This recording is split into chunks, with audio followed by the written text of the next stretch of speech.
crisis and peril today. Oh, no, we don't. Fear. Namaste. Good morning, good afternoon, good evening, wherever you may be across the planet, around the world. My name is Gregg Prescott from In5D, and you're tuned into another Spirit Chat. Tonight, we're going to be talking about the Cosmic Wildcard, amongst a cajillion other things. I had to just laugh a little because here in Zoom, we already had a bunch of people that were in here waiting, and I could see James in the background, kind of like dancing. It was funny. So, welcome to our live chat.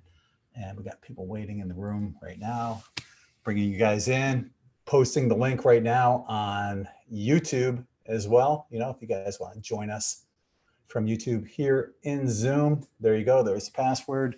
By tomorrow, that password is gone. Okay, yeah. Awesome. Let's get rolling.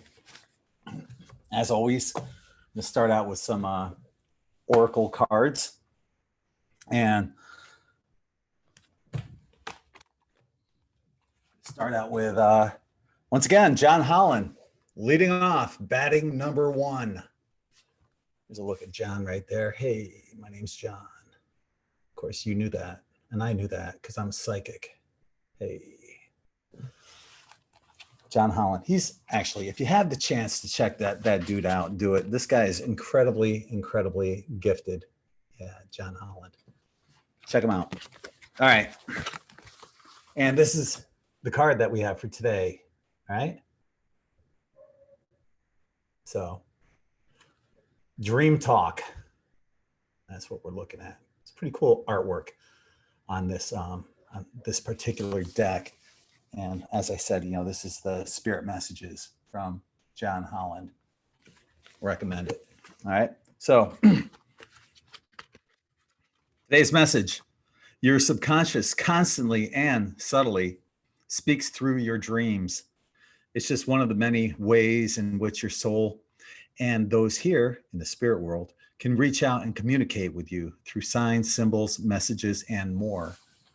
Oftentimes what we'll find is that we'll get those messages sometimes in the weirdest ways. Like, for example, a song that you haven't listened to in eons will pop into your head. And, you know, most of us have a favorite genre. It might not even be in that genre. It's just like some obscure song that Spirit's giving to you. Yeah, so that could happen. That's happened recently with me and Allie. The song My Love by Paul McCartney, of all people, came into my head, and So Into You by Atlanta Rhythm Section. People that know me know that I'm, you know, hard rock. and those aren't really typically my songs, but it's kind of cool that they came into my head because they were pretty cool songs to share with her. Additionally, here, I'll hold this up while I'm reading it. You guys can dig on the picture. This card signifies that your dreams are trying to communicate with you. Dreams can be confusing as they speak to us in symbols, images, and messages. And even when they appear to have no meaning, they are, in fact, a wonderful, unlimited resource of inner wisdom and a portal for those in spirit to visit you. Right now, you might be saying, but I don't even remember my dreams. In reality, you do dream every night. So try to make a conscious effort by saying this to yourself before you go to sleep. I will remember my dreams. When you wake up, but before you get out of bed, write down your dream, as well as the feelings it invoked, together with any images or symbols you can recall. Soon you will start to become more aware of their language. When your loved ones here in the spirit world appear in your dreams, you will recognize this dream, this type of dream, because they feel so real. They're trying to tell you how much they love you. Invite your loved ones to visit you in your dreams, but more importantly, let them know that you are ready. Sweet dreams. So many of you guys know, but some of you don't. I love telling this story, and I will tell it again. When I was a kid, I'm not going to say it that way. Yeah, I am. When I was a kid, when I was a kid, though, I always had this affinity to palm trees and the ocean. I had no idea why. You know, I was living in upstate New York in the Catskill Mountains, right? Yeah, there we go.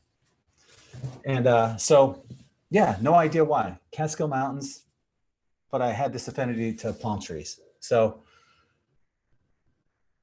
flash forward, fast forward to early 2000s when I moved to Florida. I had this dream where I met my spirit guide.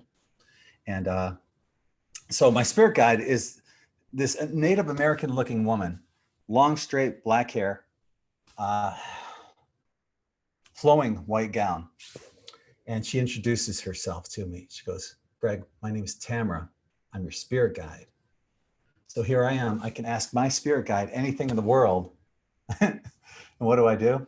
I repeat her name over and over and over again. Tamara, Tamara, Tamara, Tamara, Tamara, Tamara. And I said it so many times that I woke myself up out of this dream. So here it is, like 3 o'clock in the morning. And I know that every dream has a meaning. So I look it up. And what does Tamara mean? Palm tree. So it made perfect sense why, when I was living in upstate New York, I always had that affinity to palm trees. So definitely pay attention to your dreams. Write down, if you have the opportunity, keep a dream journal, write down your dreams. I do that every day. So, like I said, I had to laugh. I had James. I saw James. He's like chair dancing and stuff like that. That was funny earlier. Thanks for putting a smile on my face there. So let's move on. We got some more cards we're going to be doing. So this one is the Goddess Guidance Oracle cards. So, and today this one is, it's called White Terra as opposed to like Purple Terra or Green Terra. I don't know. But the sensitivity, that's what we're focusing on here with Terra. And it says, you are becoming increasingly sensitive. Avoid harsh relationships, environments, situations, and chemicals. Okay. And as you know, Terra, you know, you can look at it as Terra as well, like as in Mother Earth, right? My sister's name is Terra. Okay, so as you've purified your inner world of thoughts, actions, and intentions, it's natural that you seek purity in your outer world as well. This is to acknowledge your heightened sensitivity, which is as real as it seems. You've stripped away the outer protective layers of unneeded defenses, which blocked your psychic and spiritual awareness. Now you're on the path of ascension, which calls for your heightened awareness. And with this awareness comes new levels of sensitivity to the impure and harsh. Your body is a trustworthy instrument of measurement of your tolerance level. Steer clear of that which your body signals you to avoid. Take excellent care of your body, and it shall serve you well. So I know a lot of you out there, we all try to, stay away from shitty food, GMOs and stuff like that. Occasionally, we're going to have like a pizza or something. I am. And I know damn well that there's GMO tomatoes in that pizza and processed cheese and, unbleached or bleached flour in the dough and all this crap. Once in a while, screw it. I don't care. If you want to be that pure vessel 100% of the time, go for it too. Be my guest. But every once in a while, I'm jumping off that ship and I'm having pizza. So try and stop me. Okay, so we have some tarot cards that I drew, and these are from the Deborah Blake's Everyday Witch tarot deck. Love the illustrations on it. It's really cool. I got another tarot deck coming too. It's called the Celestial Tarot deck. So I'm looking forward to getting that. I should have that, I don't know, by the end of the month. So what are we looking at here? Well, the first thing that we're going to look at is the 10 of Wands, okay? So what do you see there? You see this guy, this dude, he's got all these wands, sticks in his hand, and he's booking his butt uphill fast. So there's a lot going on. Our plates are full, but it's full steam ahead, right? He's booking. He's like, screw it. I don't care. This cat latching onto my back, scratching the hell out of me. And yeah, we're going uphill, but man, that's what we're doing. That's what we're doing. We're full steam ahead right now. So the next one we have is temperance. So we got this chick there. She's, you know, got her arms in the meditative position. She's balancing herself here. And hang on. It's gotta bear with me.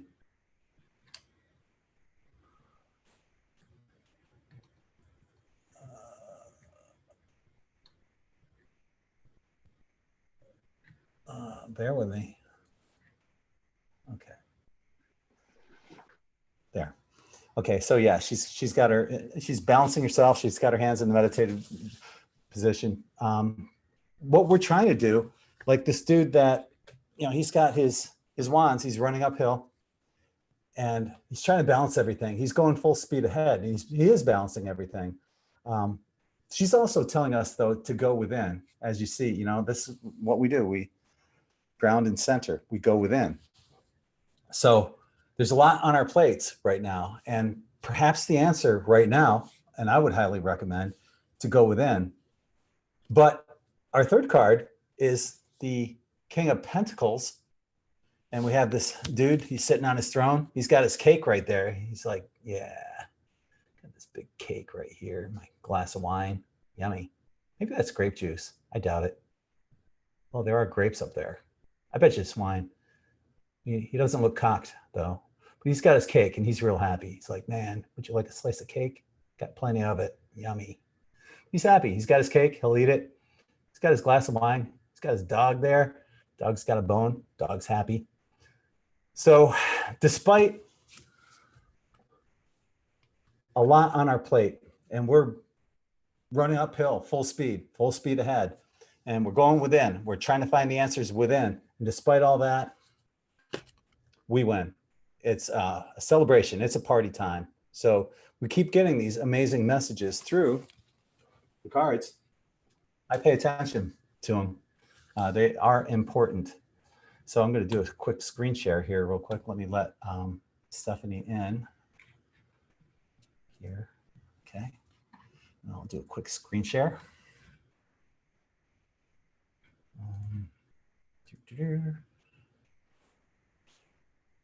Got some things I want to cover there as well. And I'll post the link once again to Zoom in the chat room here. And bear with me, I'll try to get to everyone, letting you guys into Zoom as I can.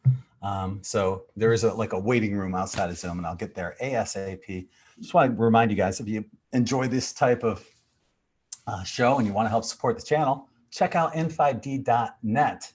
And you'll find these killer shirts. I'll be making more this weekend. I'm going to be doing more of the pastel and more of the bolder ones as well. I enjoy both of these. I don't know which one I like more, so I'm going to do both of them. Probably do some more of these as well. The dual third eye and throat chakra, as well as some more of the third eye ones too. So we're going to have plenty of sizes available for everyone. I also want to encourage you guys to check us out here at patreon.com/in5d, where we have 3 different levels. 111 gets your name listed on the wall of gratitude. You also are the first people to know about us going live here on Zoom. So I'll put a link there as well. And you can find links to both in5d.net for our tie-dye shop and Patreon below in the more info section of this video once it's uploaded to YouTube. Yeah, so you get all that at $5.55. You get all that plus ad-free articles and the Insiders Club private chat on Zoom on the first Wednesday of every month. That's coming up in a couple weeks. And those are always fun because we always have a great crowd there. And what comes there stays there. So yeah, join us on that for as little as $5.55. For $11.11, we just had the exclusive mid-month energy report video. I just put that out on Patreon. And you also get the afterthoughts videos, plus everything else that we had in the previous tiers as well. So let's move on right now to the Schumann resonance. Let's take a peek at what's going on humanly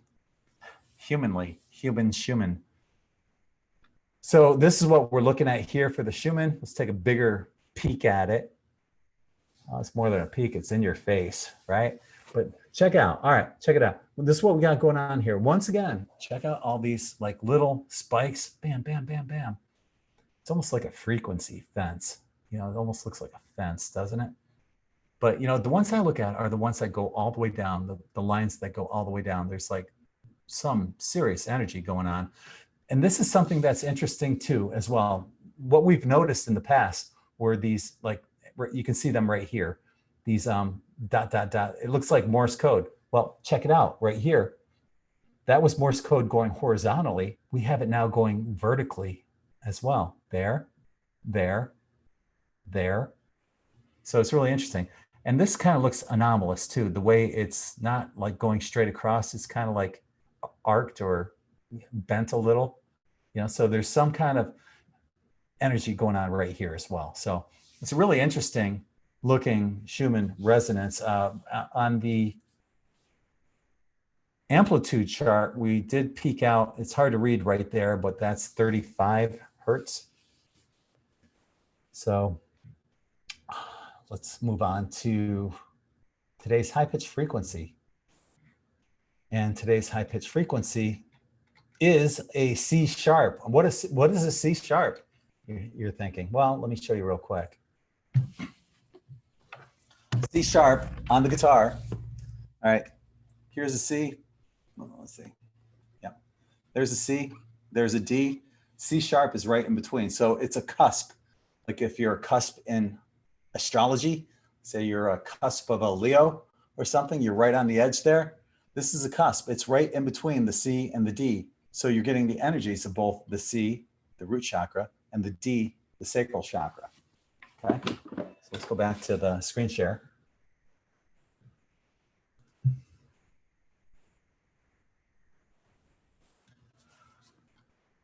And yeah, so here we are, the C and the D. C sharp is right in between these.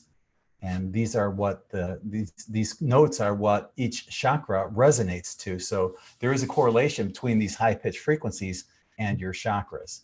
So, and just a quick peek at what they are. C major is a root chakra, I am. It represents Mars, ability to survive. D major is the sacral chakra, I feel. Each have their own mantras, right? I am, I feel. Venus, sensuality, tenderness, spontaneity. So the D minor, also called C sharp or C sharp, the cusp of C and D, combines both of them together. So, and what does that mean? It means to purge and transmute. So what you're doing is you're getting these lower chakras right now activated. There's frequencies coming in telling you to help purge and transmute whatever's going on. And there's probably a lot of emotions going on right now. So yeah, and it's okay. It's okay to let that stuff out. You really don't want to keep that stuff in. And there's a couple articles that I'll recommend too that you check out. This is what happens when you ground yourself to the earth, change your reality with a walk of gratitude, and 25 ways to get grounded. I will put those articles in the more info section below this video. Gonna jump over to Facebook. And it's a post I made. It just came to me in a conversation. And you can't hide from a mirror reflection, right? And what does that mean? It means that we all have stuff that we need to work on.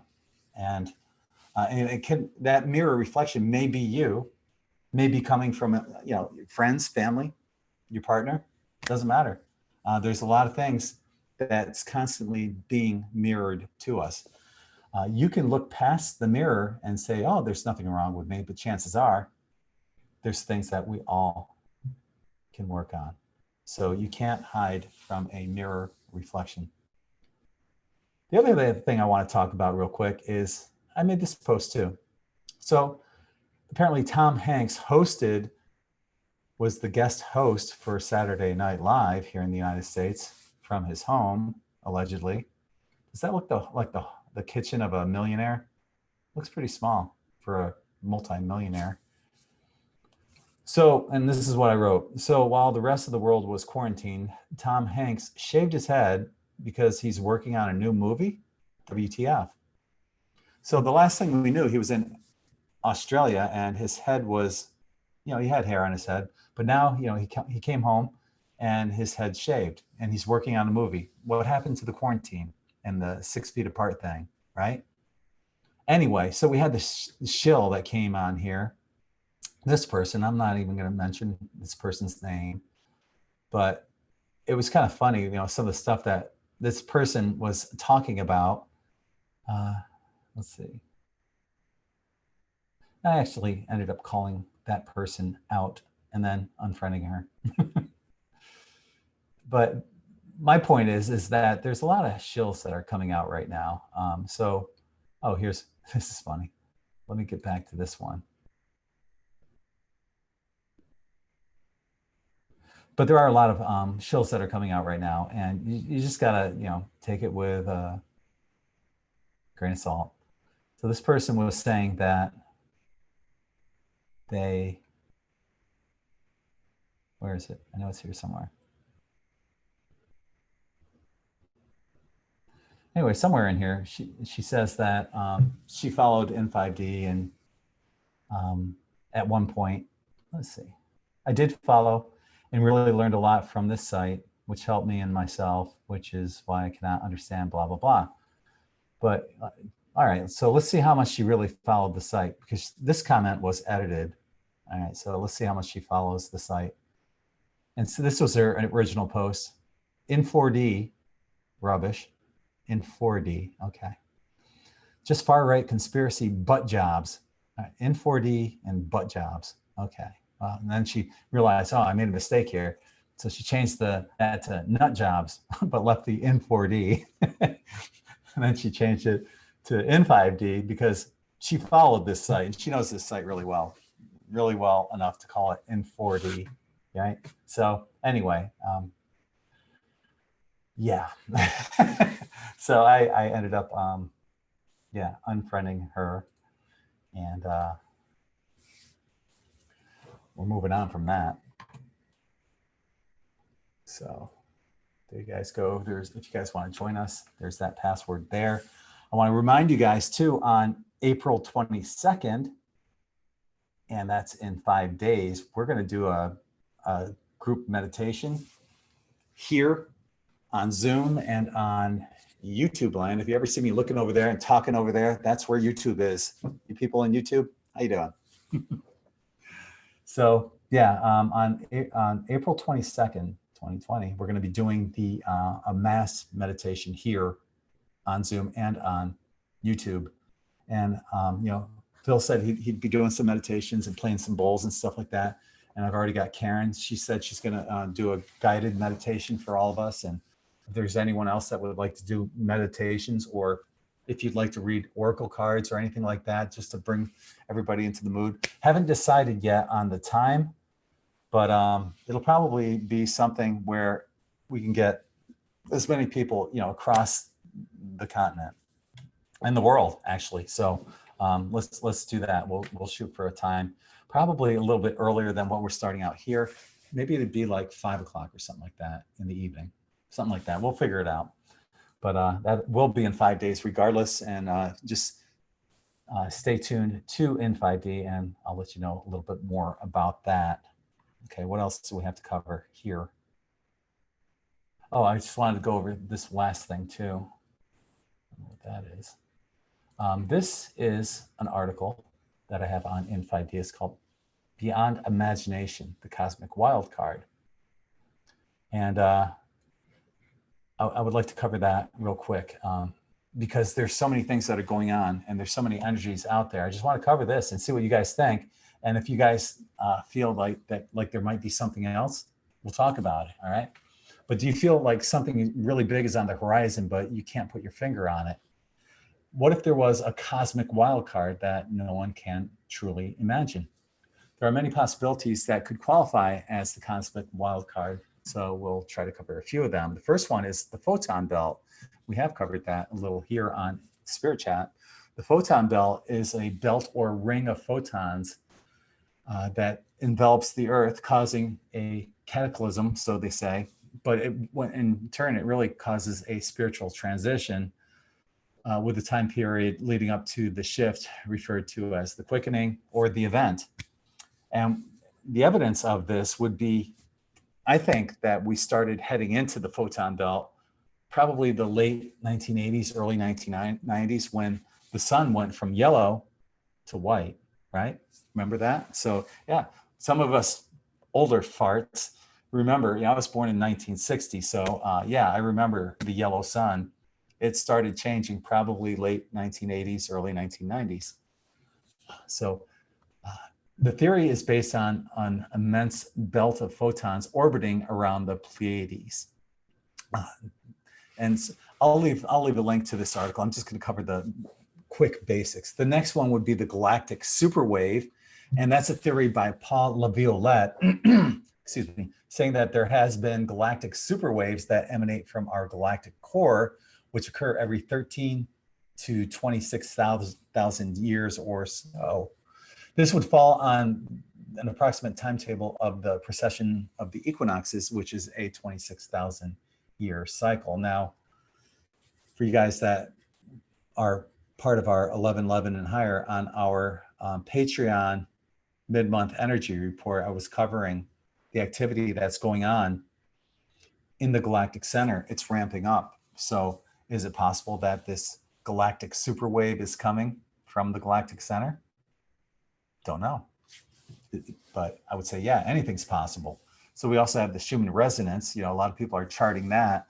And we try to cover that almost every time that we're here on Spirit Chat. The normal heartbeat of the Earth is 7.83 cycles per second. And people have been noticing that it's been ramping up. Now, there's different ways of measuring the Schumann resonance. There's different charts and all that have different meanings as one another, but it's hypothesized that once the Schumann resonance reaches 13 cycles per second, that's when the shift will happen. Now, could that be influenced by the photon belt and the galactic superwave? Oh, heck yeah. Anything is possible. Okay, so then we have cosmic rays that are constantly coming in, and you'll get these cosmic rays from coronal mass ejections, and who knows, we can have one any day. So it's typical to see a drastic change in these decay rates. That there's a guy, his name is David Sereda. He's been working on studying cosmic rays, and he's been seeing a difference in the decay rates in nuclear particles, which has been constantly reliable in previous years. So since he's been seeing these changes, they're seeing a change of 1/10 of 1% in these particles, which was previously unheard of and is unexplainable at this moment. When a particle speeds up, it means it's radiating more energy. This includes the energy and particles within our own bodies. So studies on DNA have indicated that even very weak changes in the energy field can cause profound changes within our DNA.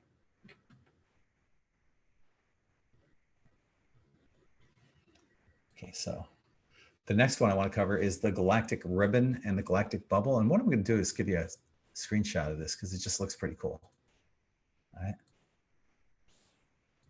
So that's what the galactic ribbon and the galactic bubble looks like. Now that would be probably tied into the galactic core, because that is the center of the Milky Way galaxy right there. And what they're noticing is it has this big bubble on both ends. Pretty cool. And of course, that's just an artist's rendition of what they believe that to be. So there is an energy field at the edge of the Milky Way galaxy that's described as a ribbon. The ribbon is a long band of high energy particle emissions that could feasibly alter our DNA. There also exists a galactic bubble that appears to be growing in size above and below the Milky Way galaxy center. Is it possible that these changes are related to our location in the center of the Milky Way galaxy? As we near the precession of the equinoxes, do the changes in our sun have any relevance to the changes in our solar system? How do these changes affect us on a cellular level? All right, some of the other wild cards would include also, a mass UFO landing, presumably of our galactic neighbors and family. Or another one would even include the harvest, which they talk about in the Law of One. I've never been comfortable with that word, the harvest. That doesn't sound, I mean, I'm not an ear of corn, right? And you think about, when people trafficking, they harvest people's body parts. I think they could have chose a better word than harvest, right? And then you also have what I had in this one dream, converging waves. I had this dream and I put it into an article. It's called 3 Massive Tidal Waves Are Coming and It's Not What You Think. So in this dream, these 2 tidal waves converge, bam. And then a third one comes by, it's a cleansing one, but it's not really tidal waves. And in that dream, I wasn't even scared when these tidal waves converge. What water is, it can be solid, liquid, or gas, right? So it's just mutable energy. So 2 mutable energy waves are going to converge, and then we'll have a final one after that. So it's funny, after I posted about that dream on YouTube, I think it was back in 2014, 2015, a number of people came forward saying that they too had a dream of 3 tidal waves. Many people had a dream of 1, but there was a number of people that also had the dream of 3 tidal waves. So that was pretty cool too. Another thing I want to talk about too is something that Rosie Neal and I both had visions of.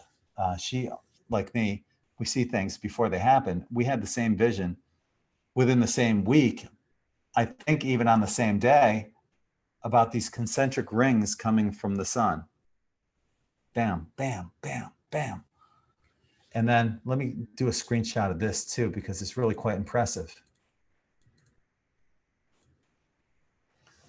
So yeah, this is what I see when I had that vision. And it's the best I could do when I made this picture in Photoshop. And I put it out there. And then within a couple of days later, Rosie contacts me and she said she had, and she didn't even know I was talking about this at the time, but she also had that same vision.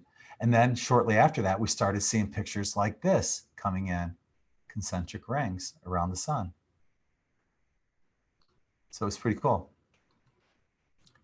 And then lastly, but not least, the unknown wild card, which may come in the form of something completely unanticipated and could happen in the blink of an eye. And on that note, we're going to see what you guys think about these cosmic wild cards. Is there something perhaps that we missed? Is there something that you feel is going to be coming? What do you think is going to lead to the event? And with that, I'm going to unmute the room. Welcome to our chat tonight. How are you all doing? I want to welcome Desiree back. Gave us a scare there, Des. Oh, well, your blood levels look abnormal. So I would like to see it. How are you guys doing? We'll all talk at once. What's up, James? Not much, man. Just sitting here enjoying the sunlight. Good. Yeah, it's enjoying my dope tie-dye t-shirt I got. Right on. Looks good, man. Good job. Yeah, that was your bonus shirt. Yeah. I got a friend Kareem from LA here. Hey, Kareem, how you doing, bro? Good. Hi, Alexis. Hi. Hey, Anna. So what do you guys think about the Cosmic Wildcard? What do you think is going to lead to the event? Me? Anyone? No. Well, it could be.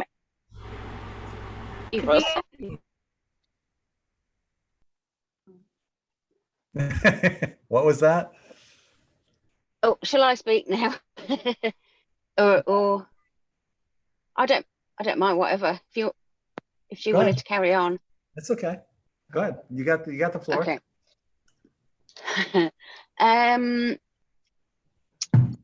if my memory is going to work, it could symbolize something, because that usually, is what happens when you get the vision. So you've got to kind of work out what that means. But there is something in a book that I've got. It's about the rainbow warriors and the whirling rainbow, and the men that wrote it, did a lot of studies all over the world. In fact, in different cultures, similar stuff as the Native Americans. But there is one prophecy from the Native Americans. I can't remember which tribe it is off the top of my head. The Hopi. I'm thinking Hopi. Probably the Hopi. Is that, yeah. The Hopi. They mentioned that two people will go to America, and these are the people that are going to change the world and bring about world peace. And then someone else comes along. Two of them go, and then another one goes along. So that's one of the prophecies in this book that I've got. Right. It's worth reading the whole thing. So I think probably just the waves are symbolizing a new paradigm, basically, of existence, of how we're going to live. And also whales can be destructive too. So it could be a wave. And the fact that you were feeling calm about it, it's probably going to just go over you. Whereas, with the powers that be, it could be, it's going to wash them up. It could be, symbolic of 3 different things that will happen before we get world peace, or before the event and stuff. What are you feeling? What's your gut telling you? My gut tells me that everything is going to be fine. I found a document earlier. Now this is for in England, in reference to the COVID. That it's not. The COVID thing. You go onto the. Sorry. They on the government website, they're saying that it's not a threat anymore. Yet what we see on the TV is quite different. It's been downgraded since March. So, telling us one thing, but they don't expect people to just go and look on, it's the people that bother to do the research, you see, and most people don't. They just believe what they see on the TV. Sorry, I've got you on another screen over there, so I'm looking over there to me. So and it's the screen, it's got all you on it, so it's okay. I've got it on mute. That's on YouTube. Sure. Yeah. Sure. That's why I got the same thing going on. YouTube over there. Zoom yeah. right. Yeah. So yeah. So I can follow on YouTube land as well as here. Yeah. Mm-hmm. But in general, I have absolute faith that everything, and I personally believe that at the moment that they're trying to keep certain people inside. They're trying that this is being done because there are certain people that they don't want going out, and because they don't want them to meet, because something special is going to happen when that happens. What do you mean? Well, actually 3 people. Well, I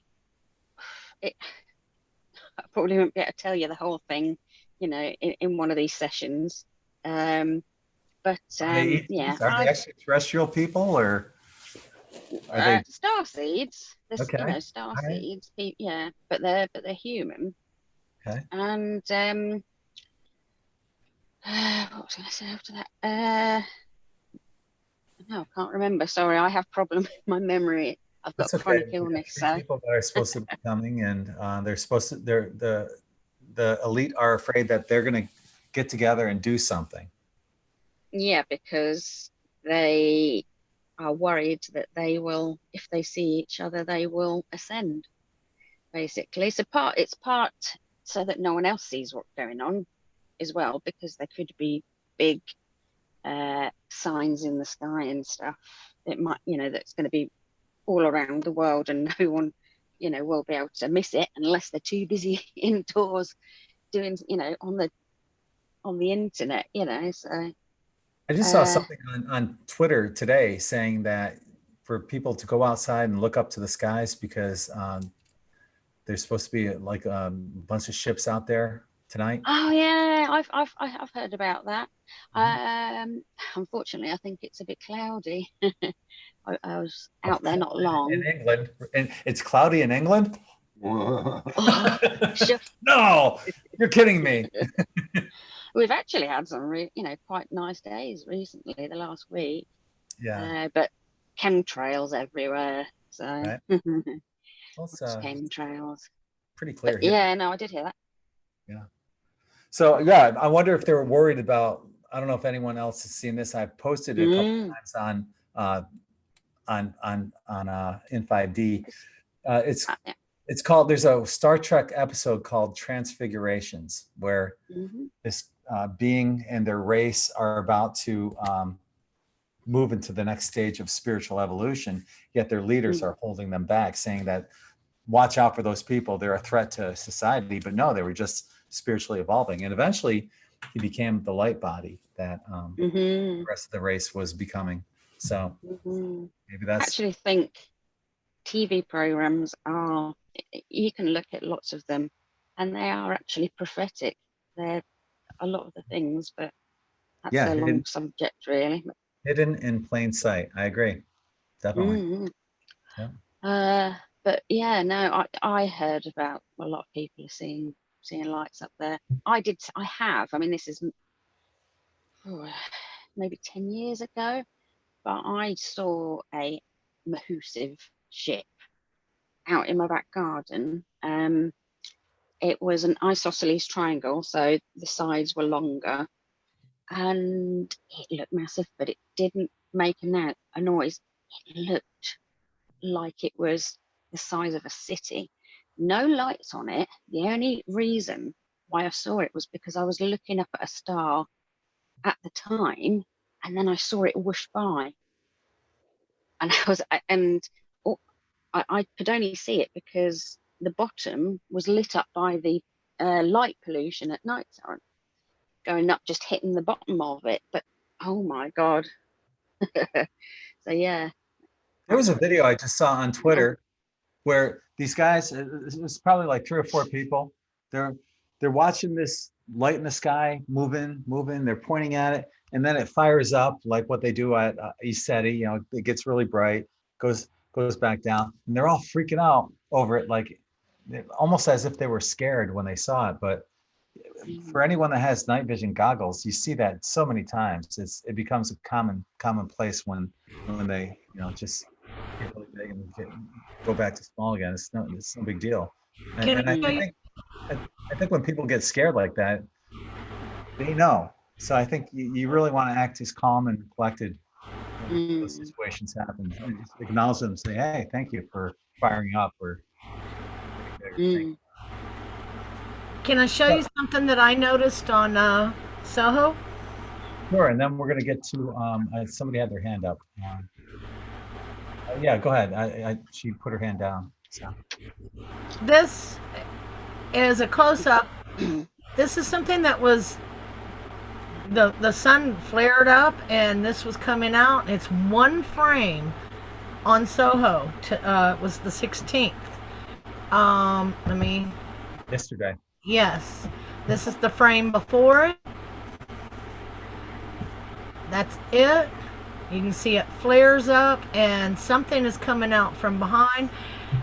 You can, right in here, there's a little, it looks like something is like guiding it too. and then this is the one after it. Now, as you look at these up close, a lot of these are very much moving. The time difference is not that much. You can tell the stars and the ones that aren't stars. But this,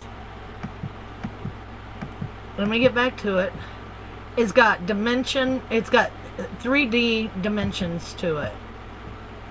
Oh, come on. It ain't gonna let me do it. I'll do it this way then. Give me that dang thing. Now I can make it bigger and we can get to it. Ah! Sorry.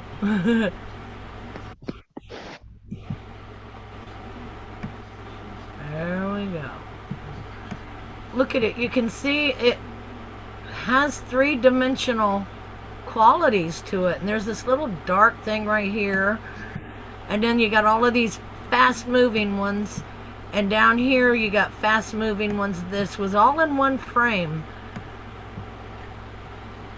I don't know what else to say, except for maybe, you know, like we've often said, I've heard it said more than once, that the sun is a portal.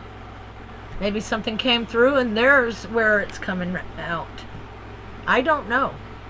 Is that big flash from the center just activating our portals when each of the suns in each different solar system is being a portal and they can go where they want?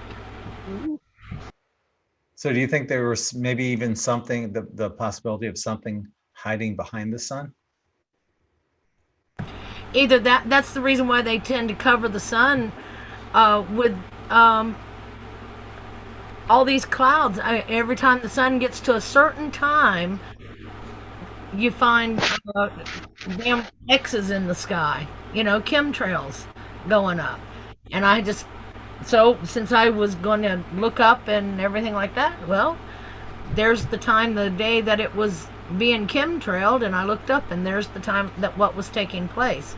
Could that be seen with the naked eye? I don't know. Maybe it just shows up as a flash.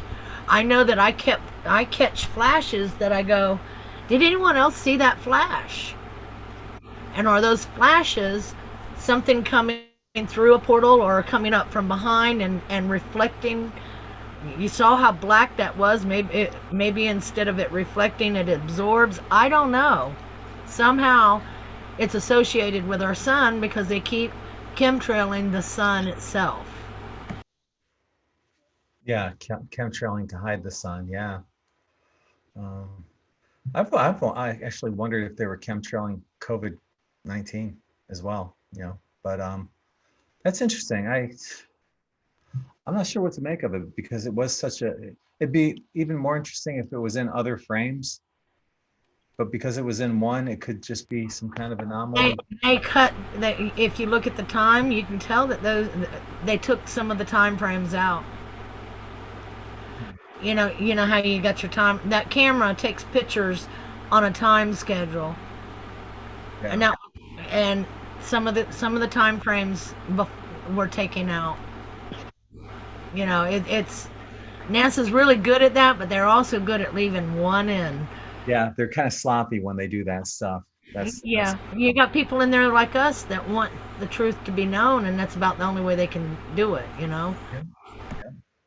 So on YouTube, Terry is saying that I think they probably sprayed coronavirus. I do too, because, you know, recently, they've been talking about how nurses and doctors and hospital help have to wipe down their feet with, antibacterial stuff because they're finding that on over 50% of the hospital employees, the coronavirus is on the floor. It's on their shoes, the bottom of their shoes.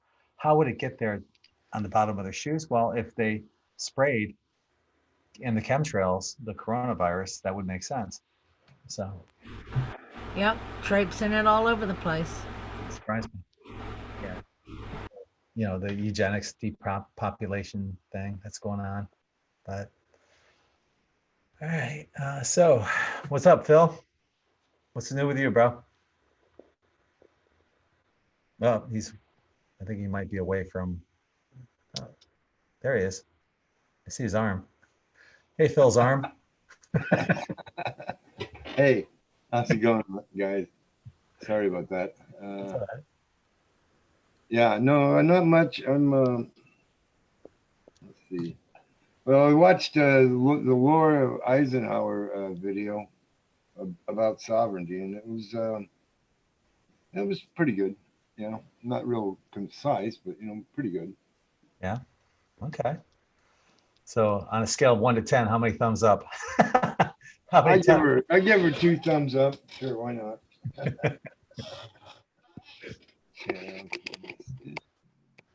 Yeah, there's a lot of stuff that's coming out lately. I'm getting, my inbox is getting flooded.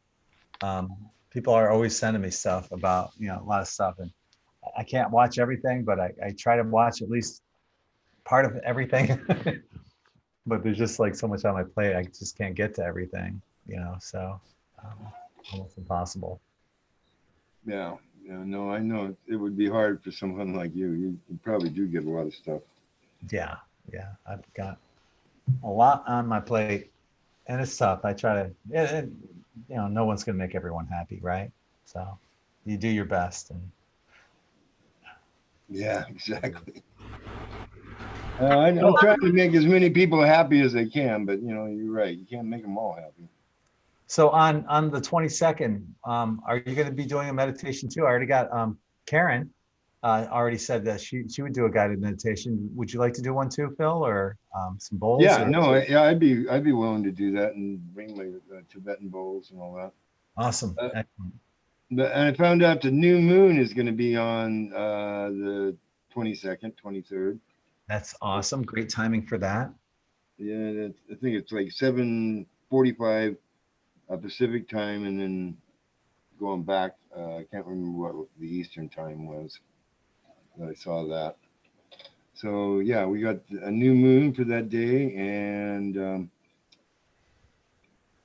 I shared the link with AJ Andromeda's on my Facebook. I guess I could go look it up and share it again over here on YouTube. So that would be 10:45, I believe, Eastern, if I'm correct. Or is it the other way around? Yeah, I think it would be 10:45, right? Because like if you guys have a football game, if there's a 1 o'clock Eastern football game, it's on at 10 o'clock there. So it's later here. So it would have to be, 10:45. That would be correct. Yeah. So. Right. Yeah. What time do you think we should start this? I'm open for ideas. Yeah. Well, I wasn't sure whether we should like do it before AJ was doing hers, or during it, or after. I don't know. I mean, that's a good question. What time is she doing hers? Yeah, that's. Let me go look that up, and then I'll let you know. Okay. Okay. Cool. Yes, Dawn. Hi. Hi. Good to see you. Hi. I just is that the same weekend as the meteor shower? I think that's going to be a really cool thing, and I'm all for the group meditation. I think that'd be a really cool thing to do. I'm up for it. As is most people. As most people. Yeah. And no, I was just looking. I go to spaceweather.com, and I try to keep up on what's going on with the solar flares and the storms going around the planet. And if I'm not mistaken, if I read that right, I think that's the same weekend that the meteor showers are supposed to be going on. I'm going to try to get some of the meteor showers on video, which is not easy to do. But I am totally for the group meditation, and I think it'd be a good time to do a group meditation as well. Do you know which meteor shower is coming up? I know that there's always, the Perseids is always a popular one. There's an Orion. Yeah. I'm exactly which meteor it is. I'll have to get that information over to you. Take a look right now. If you go to okay, it's the Lyrids. Oh, that's interesting. The Lyrids meteor shower will peak on the night of April 21st and early morning of April 22nd. Okay, yeah. Lyrids. That's the one.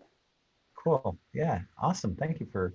And I think that'd be a good time to for that weekend, if possible, to do a group meditation that you were speaking about. And up to you guys.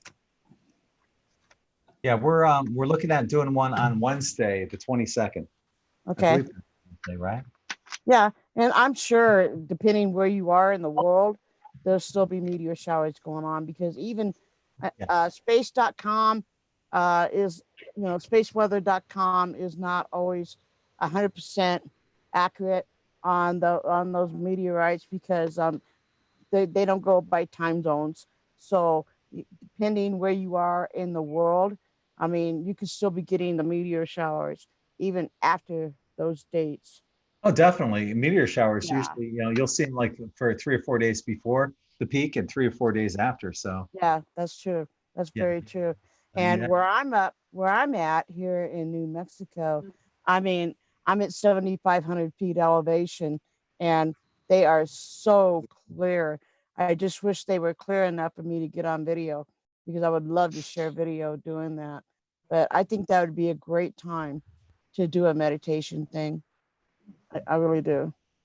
So on YouTube, Sonia is saying, hope you can have the show on the 22nd in That'd be daytime cool. so Europe can join. That would That would be awesome. ideally, That would be awesome. I'd like to get as many people on as we can, to join in. So if that gets more people on, maybe we could do it at like 3 in the afternoon. That way, chances are it wouldn't tie in with the woman that Phil's talking about. Yeah, that'd be perfect. I think that'd be great. I'm all for it. So did you find anything, Phil? Well, I found it, and whoops. Okay. Yeah, I found it, but I can't find your video on YouTube now to post it. So it's going to be at 3 Mountain Standard Time, 5 o'clock Eastern Standard Time. 5 Eastern. So we'd have to do ours. If we wanted to get it before and get as many people, we could do it like maybe 2 o'clock. Brandy said 222. Oh, that's a good idea. Yeah, 222. Okay. Yeah. Yeah. And that should get us well, if it's 222 your time, so that would be a lot earlier in the morning for me, but okay. And it would get the Eastern or England and whatnot. Definitely. Great. Yeah. I think that'd be a good time for them. Yeah, we're 5 hours ahead of them, or they're 5 hours ahead of us. So yeah, it'd be like 7 o'clock for them. Yeah, and you guys being in Florida, and I'm in New Mexico, so we're behind you. Yeah, So which that would Well, yours would be right at 3. it'd be 11 for you if you're in Pacific time. That's Right. not so bad. That We're would work. mountain time. We're mountain time up here. Oh, Yeah. okay, so 10, Yeah, same time as Colorado. 10 o'clock. Or no, it's not 12 o'clock rather. Yeah. Oh, Yeah. yeah, That would be right. perfect. And I just want to say, while I'm on here, I want to say thank you, everybody, for muting while other people are talking, because I know when Alexis was talking with Greg, there was a lot of feedback coming in from other, background noise coming in from other people. And I was trying to concentrate on what Greg and Alexis was saying. So I really appreciate everybody being muted while someone else is talking. I just, that's respect. And I just want to say totally thank you for agree. that. Thank you for that. Yeah, thank you for pointing that out too. Thank you. I'm not the kind that I've mentioned it before, but Yeah. I just think it's important. I just think it's important when someone else is speaking that there should not be any other background while there's someone talking. So everyone should be muted while someone else is speaking, because when someone else is speaking, like you or anybody else, they want to be heard. And I don't want to hear somebody else's background noise or coughing or whatever, making noises. And I just appreciate everyone respecting that. Thank you so much. with you on that. Thank you. Thank you. Janice, you had your hand up earlier and then you left and you're back again. Do you remember what you wanted to talk about? Oh gosh, now I can't even see anything. I'm not a techie person, I guess. We see you. Can you hear me okay? We hear you. We see you. Oh, I Yeah. see nothing. um yeah, about 9 months ago or so, I was sun gazing, and there were clouds coming in, and I knew what they were. I could feel their vibration. They were coming in the lines, and I knew that we were, something was beginning, and I wasn't sure what it was. And it just kept coming as I was sun gazing. I would go back to sun gazing, and I just kept hearing and seeing this feeling, this energy coming in, where I knew they were ships coming in. And then I just had a feeling to look behind me, and as the sun is rising and these clouds are coming by, it almost reminded me of the old, like the Plymouth Mayflower, the Mayflower, and those sorts of ships. And I look behind me, and there's this giant rainbow behind me. It was the strangest thing I'd ever seen, with the sun rising and the rainbow right behind me, and the dawn, and these clouds, and they just weren't like normal clouds. It was very odd. And I had what began as a dream the other night, and it woke me. Um, the dream told me that it was time to get up and meditate. And I said, well, I'm going to get up a little bit later. It's about 3 in the morning. And I usually get up at 3 in the morning, but not while I'm not working. And so as soon as I rolled over to see what time it was, the cat meowed real loud. And she had not been in the room. She walked in the room, and it was one quick wail. She jumped in the bed and began to lick me like a dog to keep me awake, I'm thinking. And so I began to finish this meditation dream. And the meditation dream was, I was being told that we are surrounded. There is an alliance. We were completely surrounded, and they're in different dimensions and different layers. And we ourselves are points of light, for lack of another verbiage, and that we're there's this web around the earth of our energy, as well as the dark energy. And then there's their energy, and then there's other energies that are trying to combat or stop the energies that we're putting forth. And then it just keeps going interdimensionally. They were very pleased, happy, and proud of us. They were very emotional in that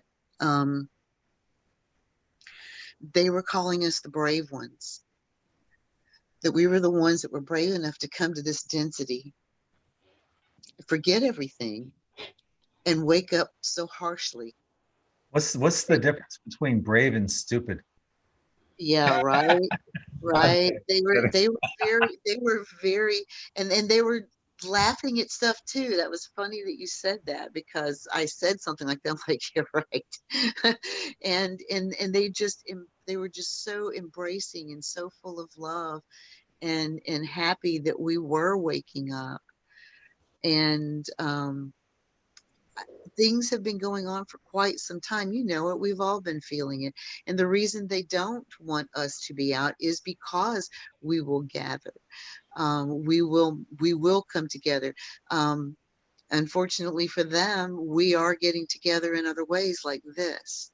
And I'm meeting people that I've never met before. I'm interacting in a way I've never interacted before. And for me, it's deeper, because it's worldwide, it's web wide. And so I think that's pretty much all I really wanted to say about that, is just that I knew this was going to happen from since I was a child, and now it's happening, and it's kind of like, oh shit, it's happening. And I'm glad that we're all coming together, and thank you, and thank everyone here. I appreciate that. And I don't know how to now mute myself, because I see nothing on my screen. Okay, that's okay. I'll take care of that. But thank you for sharing that story. That's an amazing dream that you had, and your cat even knew. So that was interesting. She does. It's really funny. Every time I meditate, she jumps right up in my lap and sits right there. And she's a rescue I've only had for a couple years. Mm-hmm. And there's something kind of magical about her. Yeah. Well, animals know. They know a lot more than we give them credit for, or what we think they know. Yeah. So yeah, thank you for sharing that. That was huge. Thank you.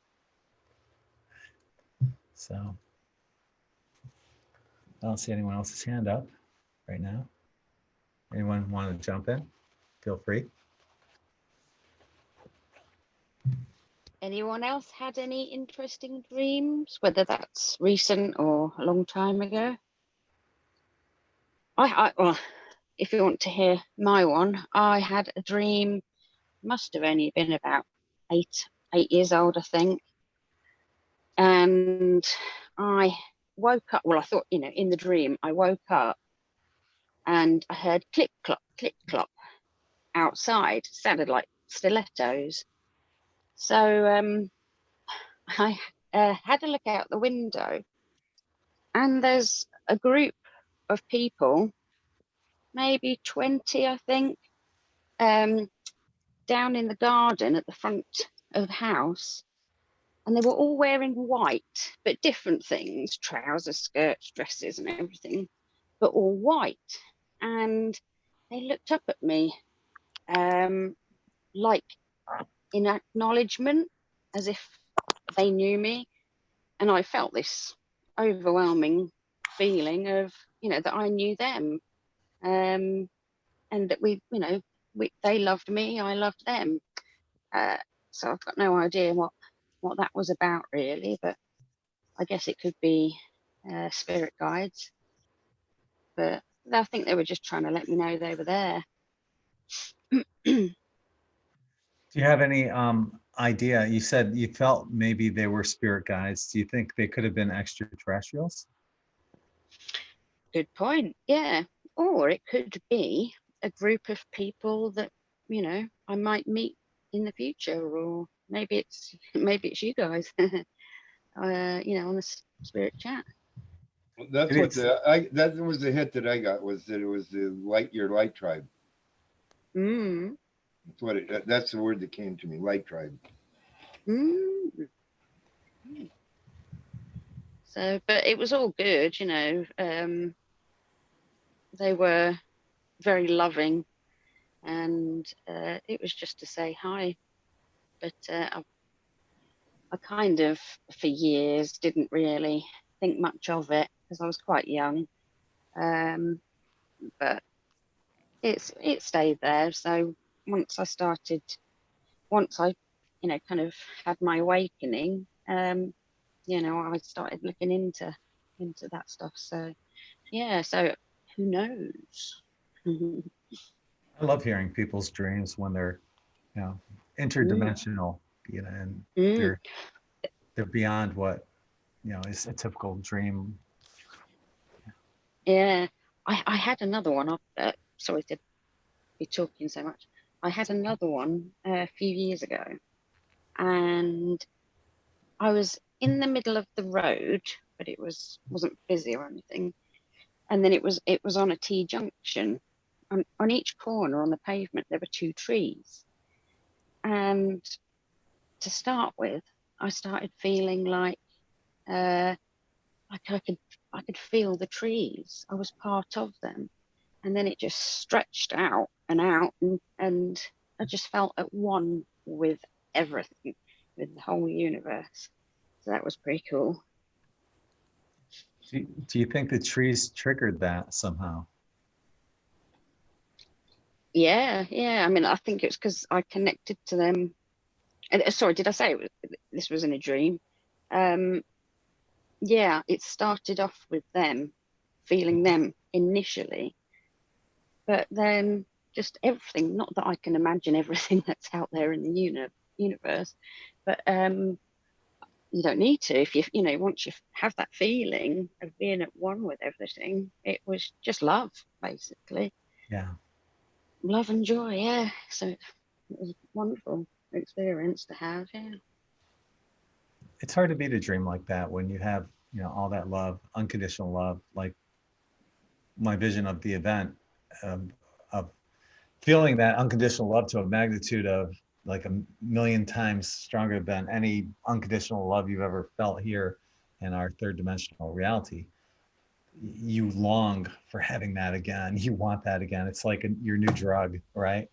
And Mhm. you can't get enough of that. And when you're in that zone, you couldn't even possibly think about doing anything negative or hurting someone or someone else. You know, Mhm. it's the last thing that's on your mind. You don't think about money, government, politics, religion. None of that stuff is on your mind. Doesn't matter. Mhm. Doesn't matter. Yeah. Mhm. I So think, yeah, you know, we'll all be getting our chances for that soon. I hope so. Mhm. I'm counting on it. So thank you for sharing that. That's right. Dawn. I can pretty much relate to what Alexis is saying. Um, from my experience, is when I get grounded, when I go out and I just sit and get grounded, I get the same feelings from Mother Earth, and it's the same. I just feel like I'm one with the forest. And what I've learned since I've been living here up here in the mountains of New Mexico, especially with the wildlife, um, they are so sensitive to everything around us. For example, last year, uh, the wolves started howling, and in the middle of the afternoon for no reason. There was, it was a quiet Sunday afternoon, and all of a sudden they all started howling, and the dogs started going crazy and howling.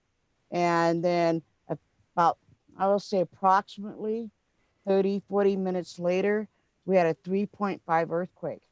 So, just being in tune with the earth, being grounded, the animals, they sense everything that's coming to us, and they sense everything. And when I was grounded, I could feel something coming too, but I wasn't sure what it was. I mean, it's like I knew something was going to happen, but I was not sure what it was. And then all of a sudden, the animals started going a little crazy. They started howling and yiping. The coyotes in the backyard started yiping. And then the earthquake happened. And it's like the animals know, and that's why I use the animals, is because I'm more in tune with the animals, their sensitivity. I pay attention. Uh, I've shared films on my old films on my Facebook timeline. Anybody that's on my Facebook can go on my timeline and look at some of the videos I've actually posted that I videoed over the years. And even if there's a thunderstorm coming, a snowstorm coming, the ravens will start circling 30 minutes. And it's like, I live in the mountains. We have no tornado sirens or anything like that. And it's like, what are we going to do if that happens? And now I don't worry about it anymore because I've got the forest. The forest talks, the trees talk, you know, everything talks. And all you have to do is get in tune with it, get grounded with it. And the first time I ever saw the ravens circling over by me, there must have been 100 ravens circling while, and it was right before a snowstorm at that time, but they do it during monsoon season too. And it's just amazing how everything talks to us in the universe, everything. And I don't, you know, as far as aliens and things like that, they're already here. They're already here. They've been here forever. And, they communicate with us as well. And I just think they communicate with us on a different level. I believe in telepathy, that sort of thing. If you want to communicate with anything out of the ordinary, you do it through telepathy. And, I mentioned it the other day, is, about things like this as far as aliens are concerned. I've had people come up to me and say, oh, they don't believe in this, they don't believe in that. And I said, well, you can claim yourself as a Christian and you pray to God, right? And they go, well, yeah. I said, well, is that not a form of mental telepathy? I mean, if you can do mental telepathy with God, can you not talk to your friend next door? I mean, you can send messages. So I'm a total firm believer in everything. Anything is possible, and I just believe in everything, especially in mental telepathy and being grounded, communicating with the animals. And I don't think anything is strange. I think this is all natural. It's supposed to be. And I myself, I'm an animal communicator. I communicate with animals, and I'm totally into the alien thing, you know. And Alexis, what you were talking about, I totally agree with you on everything with that. So, anyways, I just wanted to mention that I'm a firm believer in everything. Everything is possible. Everything. So I like that story about the ravens, because I had a conference a few years ago. I think it was in 2015, 2016, In5D Superpower Conference here in Sarasota. And we took a break, and while we were outside, not sure what that was. While we were outside on our break, there had to have been over 100 crows circling around.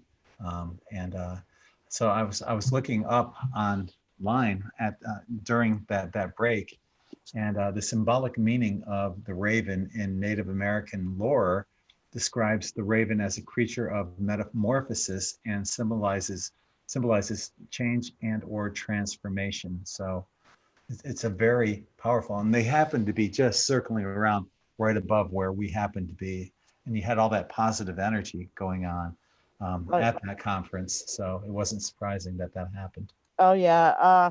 And the out where you're at, I mean, you know, you guys call them crows in the Florida area, but here, if you go on my timeline on Facebook page, excuse me, I did share a video a while back that I had videotaped, and it happened 45 minutes before a snowstorm. We don't have sirens up here, and outside my window, almost 100 ravens, and we call them ravens. They're the size of dogs. I mean, we call them Navajo chickens because they're so big. They're huge, but there were over 100 of them circling outside my window, and they do this. They do this every winter, every time before there's a snowstorm, before there's a thunderstorm, before there's a windstorm, before there's any abnormal thing that's going to happen. They start circling. They start circling. And if you go on my Facebook page and look at the video, I mean, I added a song on there, but it's really cool. And I have I've got like over 100 videos on my YouTube page, but that was just one of them. That was just one of them on what I show on how animals react to certain conditions, certain things that are going to happen. They know what's going to happen before we know, and they're living proof. You know, and I've got it on video, and I was just like, it was like around not too long after I first moved up here, and it was my first experience ever seeing anything like that. I was just like blown away. I'm like, this is so surreal. And it's true. And now I have it on video, and they still do it. So if anybody out there would like to see how ravens really act before a storm, let me know. I'll send you the video.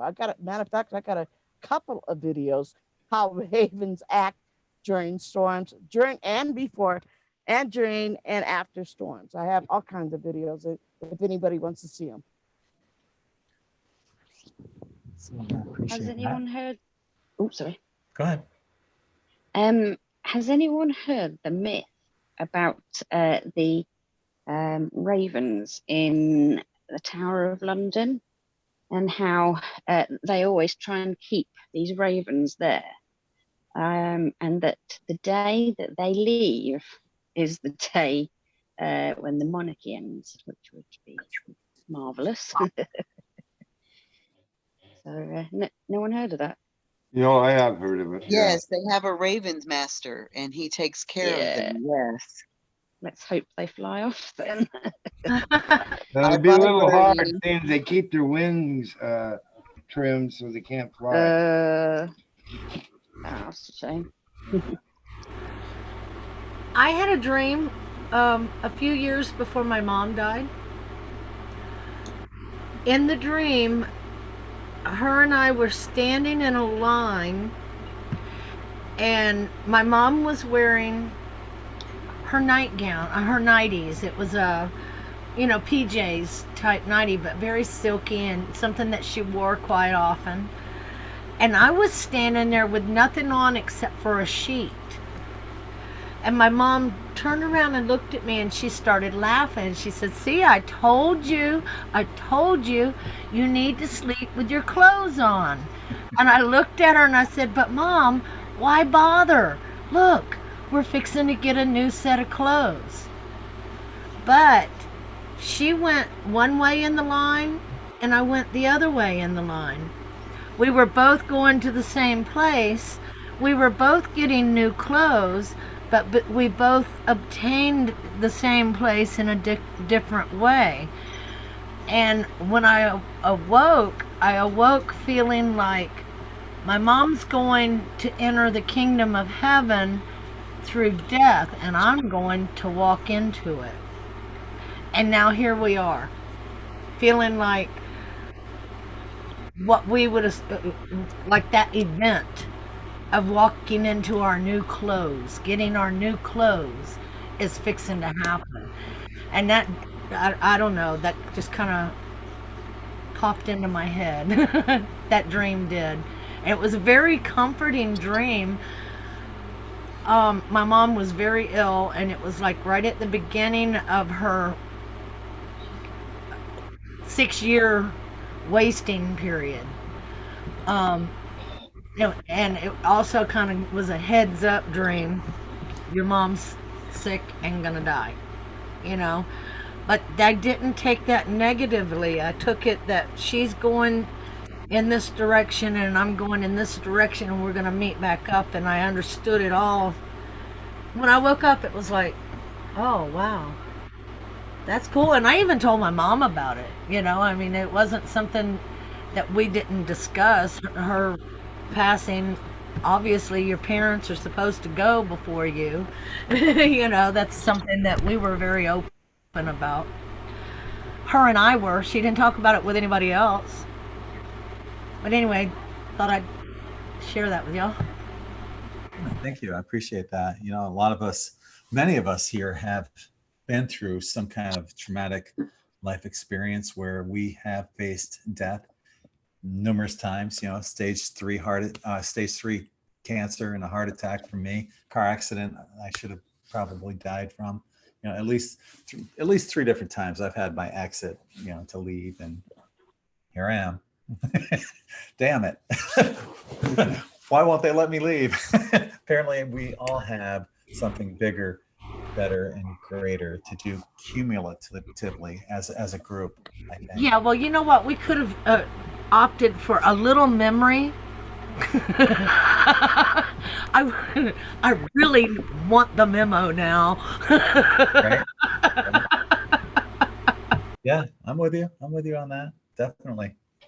I had a question for you for dreams. A lot of times I'll see people in my dreams. I don't recognize anyone.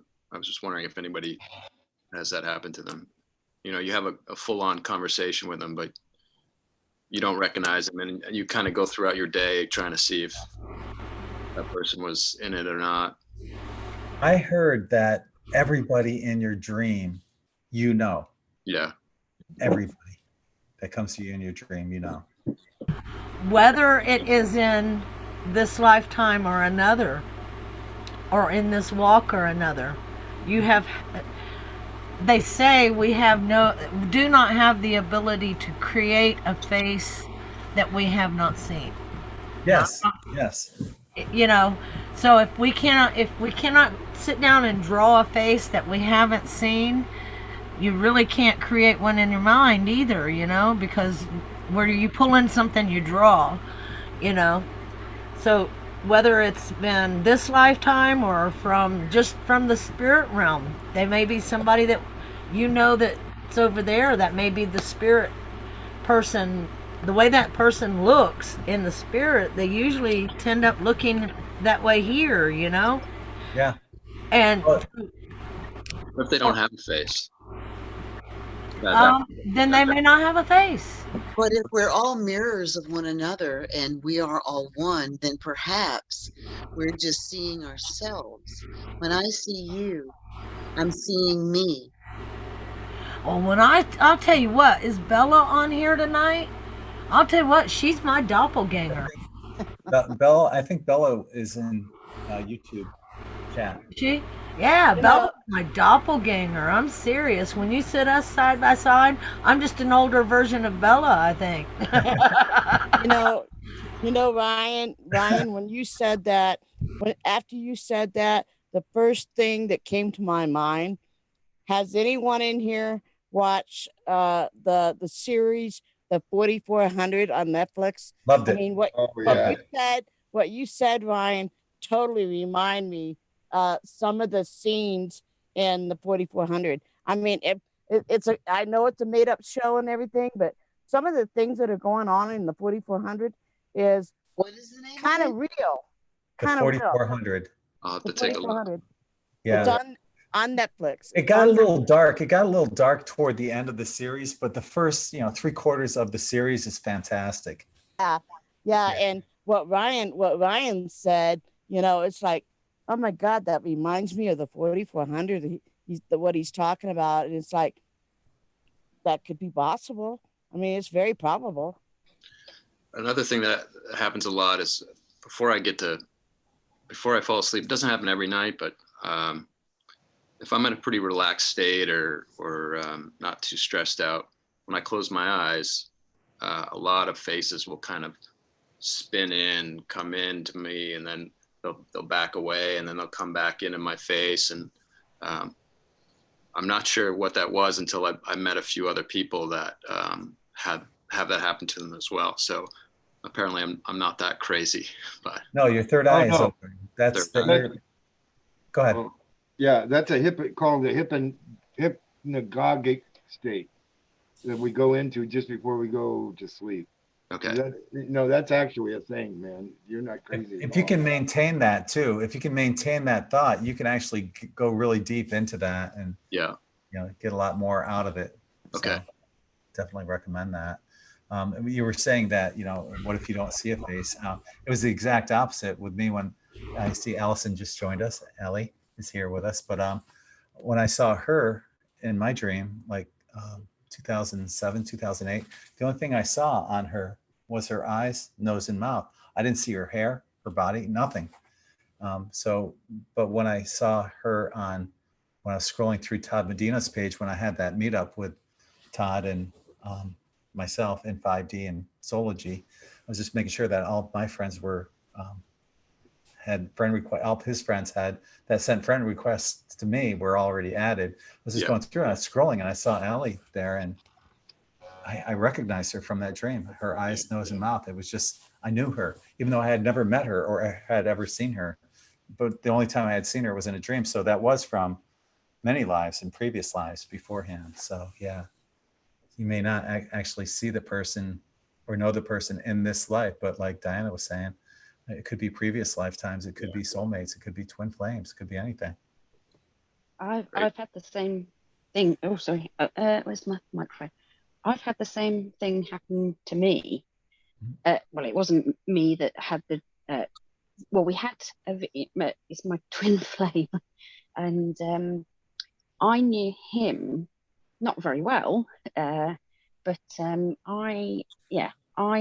had this vision of him, and I found out that he'd had the same vision, but he didn't know who I was at the time. So he had no idea, never met me in my life. So that does happen. It's real. It's real. It happens. And I've known him for countless lifetimes. Mm-hmm. Definitely twin flames. Yeah, definitely. If that's real, and it does happen where they'll come to you. Like, for example, Allie came to me in a dream because She says she has the memory of a goldfish. I don't think it's that bad. I think it's better than that. But she knows that I would remember that, you know, her eyes, nose, and mouth, because I have this rare sleep anomaly where I go into the dream state and I stay there all night. So she had plenty of opportunity to stalk me in my dreams. I don't Ooh, remember. you stalker, you. She stalked me. I can got me stay in that back. state too. And yes, it is very nice to be able to control going in and out of that state. It would suck to not be able to get out of it.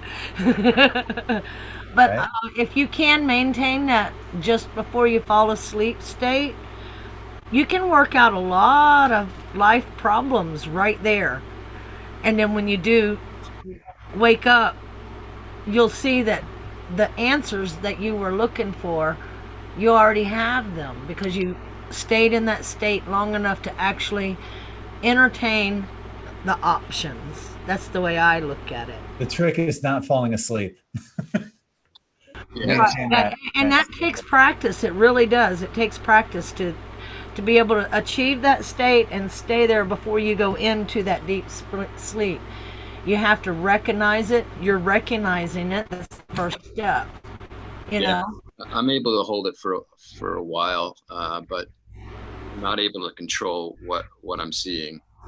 You know, You don't really have to control it. You just have to look at it and let that's actually the way you're working it out, just by letting it take place and being aware of it.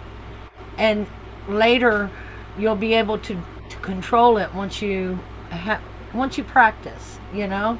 But it's not something that you actually should try to control. You'll notice that you gain that control naturally, or I did. there's been a few times where they get really close, and it's a little frightening. So I'll, mentally just say, back off, and it'll kind of subsides a little bit, and then I'm able to relax a little bit.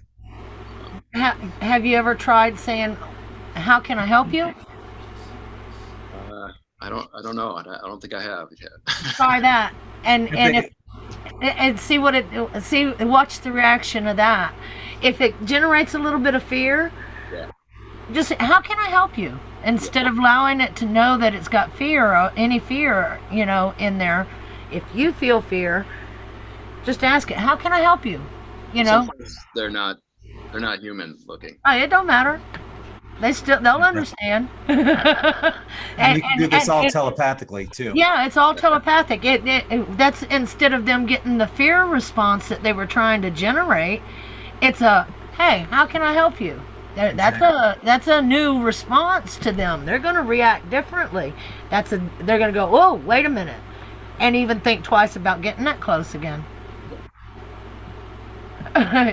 Unless they have real business with you and you Yeah. have business with them. Yes. And then they will discuss it with you. Yes, because disclosure, all of us, we have to answer, whether it's telepathically, with our own emotions, whatever. It's right in front of us. We have to. It's there. I mean, it's there, and it's trying to get your attention, or it wouldn't be doing that if it wasn't trying to get you to have some kind of reaction. Do they really want a negative reaction? They don't. I don't think they really want to generate fear, most of them. So if it's not, if it just because they're non-human, don't let that generate the fear. Let it generate curiosity, and say, "How can I help you? What is it we need to talk about?" Have they ever actually contacted you and had conversations with you, or they No, just come to you? Okay. I just usually see the faces and they're moving around. But apparently, Well, because just you're the wishing thought. that Just think that thought, as you see the face. Wonder how I can help you. Can I help you? When you see that, and it might even come to you in a dream. apparently when you mentioned that you kind of will them to go away, they're reading your mind telepathically. So you will be able to have that conversation with them. So, Yeah. perhaps And taking ask maybe open-ended questions. I've learned that from Richard Bartlett with energetic, is it matrix energetics? And it's just open-ended questions. What would it be like if we had a conversation as opposed to you standing in front of my face looking at me? What would it be like? What kind of conversation would we have? And you're putting it back on them in a very open way. Yeah. I mean, if they're making contact, now, I mean, that's the way I looked at it. Now, I have had my aggressive contacts too. And those, believe it or not, they were no less or no more scary than the ones that I went, can I help you to? And they kind of went, whoa, she's not, you know, you're not afraid of me. No, I'm not. In my 20s, I had this reoccurring thing as I was just going to sleep. This beast of a thing with foul breath and Oh man. and all this stuff came into my face. And I've never been fearful of things like that because I've always been on, you know, kind of, you know, Frankensteinish dark or whatever. And this thing came to me, and he was in my face, and I just got closer and I leaned in and I said, hello. And from that moment on, we began to have a conversation. So I think you can have conversations with these things and then allow it to happen. This one, and I've done this since then, but this particular one just happened to be a side of me that was attacking me. And once I began that dance, it was two different entities that were me that were attacking me because I was attacking me. And once we began that dance, and I just said, I love you. I love what you're teaching me. Thank you for loving me enough for frightening the fuck out of me. Now let me love you and let's dance. And literally it was just that silly. And he goes, I and then we were able to communicate. And try it. I mean, just try it. Just try it. Just try it. I've had that happen. You're a very intense man. You're a very intense man who likes to control it, but you cannot sometimes to a certain extent. You're just going to have to allow it. You're going to have to allow that conversation. You're going to have to allow yourself to interact with just peace and joy and just say, hello, I'm here and I'm right in your face. You're my face. I'm in your face. How about that? And watch what happens. The interaction changes immediately. Yeah, I've had that happen actually on 3 occasions. The worst one was very similar to yours. I was in Boston and I don't remember what time of night it was, but I was clearly in bed and asleep, and someone in a black cloak, rushed me and came right over me and held me down. And yeah, I remember he had a nasty beard, like a goatee. It was almost like the anonymous looking mask looked like. Mm-hmm. And he just breathed on me, and I couldn't move and I couldn't say anything. And I relaxed a little bit, but then I woke up because I knew it was a dream. Well, at least I thought it was a dream. And I woke up. Do you realize that you had to clear your throat when you just spoke about it? Yeah. Yeah. So, yeah. One time I was pulled out of my bed and I looked up at the entity and I just blew a big kiss. Nice. Yeah.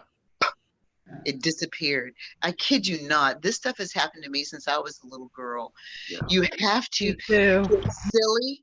You have to get silly. You have to be loved. You have to be a child. You have to let go of control. And I know that's difficult for you. I feel that from you. Mm-hmm. And I know it is difficult for you. But you're going to have to. And you're going to have to get silly and full of love and childhood curiosity. What she said is completely true. It's just, you throw them off and it throws you off. Anything that is so unfamiliar is frightening to humans, because what is our first thing? We enjoyed love unconditional until the first time that they realized that we needed our hands spanked. And from that point on, it was fear-based moray and brainwashing. Right. So all we know is fear when there's something that's unfamiliar. But you don't have to fear things that are unfamiliar, because nothing to us is unfamiliar. Oh, we might seem scary to them. Who knows? Right. Well, here's the thing. Can you imagine? Here's the We thing. might even be ugly to them, you know? You know, they might be going, oh my God, look at how ugly that is. You can see through their skin. And they You only know? got 2 arms. Good one. I love you right now. Well, I would tell you one thing. Anytime any predator, if you go at it, it confuses the hell out of them. They don't want to mess with you. Yeah. Yeah. Don? What I this is to Ryan. What I found, Ryan, growing up as a kid, is these guys. Uh-oh. Oh, she froze. Oh, And we they're lost him. targeting more. Can They're you start targeting again? You more to froze. people that don't believe. Could you say And- that again? Sorry. Yeah, you Yeah. froze up. Sorry. Yeah, they're targeting people that don't believe. They're trying to make you into a believer. And sometimes they use different things, not meaning always to use fear to make you believe, but like an awakening, they just want you to say, we're here, we're in charge, talk to me. And, you know, talk to them. Yeah, I mean, if you're going through these things, talk to them and use telepathy, because like I said before, I mean, if people believe they can talk to God in prayer. What's prayer? Prayer is mental telepathy, is it not? I can talk to you, Ryan, Greg, anybody, using So smart. telepathy. That's all it is. We all have that power. We all have that power.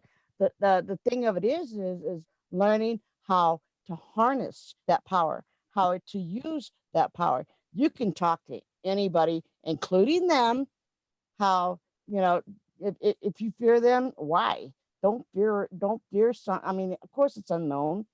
Anything that people fear, it's because of the unknown. So, you know, harness that. Don't fear them. Talk to them. Find out. You know, just talk to them. Communicate with them. I've communicated with these people since I was a kid. I call them the Grays. And, you know, I've had my first experience is when I was 12 years old. And I've had off and on experiences my entire life, and I don't talk about it to anyone, because, you know, if I told too many people about it, they would have me committed. Okay, I mean, they would. Think about it. They're like, okay, she's a crazy lady. So, but anyways, I mean, it's true. It's here, and I think part of the reason why I moved to New Mexico is because I'm close to a vortex where they're here. I see them more often, and I've been able to communicate more often. I'm learning the frequencies on how to communicate with them, and that's why I got so into Greg, is because, you know, the shaman, I think is what it's called, frequency of the Earth's frequency and everything, how it all works together. And and that's why I was asking Greg earlier, explain to everybody what these frequencies mean. What exactly does it mean? How does it work? You know, and how everything communicates together. And it's all communicating, because everything that we put out into the universe, as far as frequencies, they're getting that message. They're getting that message, and there's more and more and more coming to this planet every day. They know we're in trouble. On April 4th, we sent out a distress signal, and that's how they took it. We did a major mass meditation, And when we did this in the universe, Greg posted the update of the frequency and everything, and the frequency spiked. I mean, if you look at the chart that he posted, it spiked. So they got that message. I know they got that message. I mean, even though they're millions of light years away, frequencies travel fast. They got our message, and they're on their way. A lot more of them are on their way. There's a lot of them already here, and there's more coming. There's Yes, more there coming. is. Yes. And I hope it's good, guys. Fingers, toes, and crossed. I hope it's a good, guys.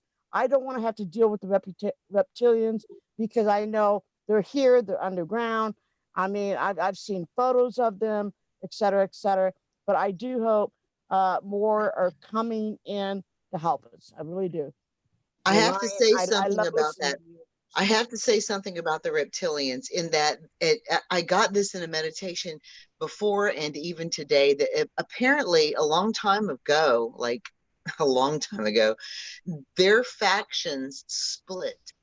So there are good reptilians and the draconians. Draconians. There Yeah. are good and there are bad. Because Yeah. when I was driving, and that's when I do my best meditation, I had to put the record on because I kept hearing "I am dragon," and I am a dragon. I was born in the year of the dragon. I know I'm a dragon. I know I'm a dragon, and I ain't bad. But I know. But in today, it came to me in meditation that millions of years ago, there was a fracture. And so and it seems to be with maybe all of the, because I don't know, but maybe with all of the civilizations there was a fracture. And so we were planted here. I know I'm a dragon, and I know that I'm cold natured, and I know what I am, but yet I know I breathe fire. And I know that there's a difference, though. There's a difference between being a reptilian and a dragon. Totally different. I mean, reptilians have dispositions. They live underground. Dragons can live underground and above ground. Just so you know. And in the water. And in the water. Yes, that's correct. That's absolutely correct. You just got to know. You got to know the difference. Very interesting, because somehow, even though we're not related, but we are in a brotherhood, because it seems to be that there have been several civilizations that split apart. And that keeps coming to me, and it keeps coming to me. And you were talking about how we are telepathic, and we should start speaking that way.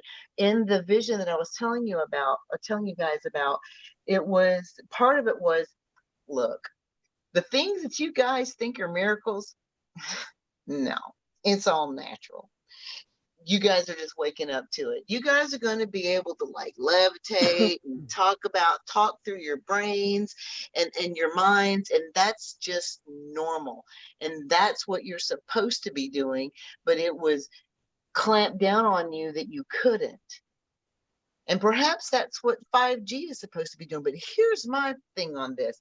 Anything they throw at us, because we can do this, I say we're alchemists. You want to bring 5G to me? Fine. I'll take it and I'll turn it into something that works for me. You want to bring, you want to bring me whatever, I will turn it around to make it work for us, because we're all alchemists. All of us. We're alchemists. And they can do it, and it will hurt the people that think it's going to hurt them, because that's their choice. They think they're going to be hurt. I refuse to fear COVID. I'm a registered nurse. Yeah. I had a friend ask me any of this. I had a friend ask me one day, why do you think we're really in isolation? Is it really because of the coronavirus, or is it because they felt it was time to get us isolated enough to start studying who we are as individuals? That we are right now. Finding ourselves and being in isolation. This is the time for you to meditate.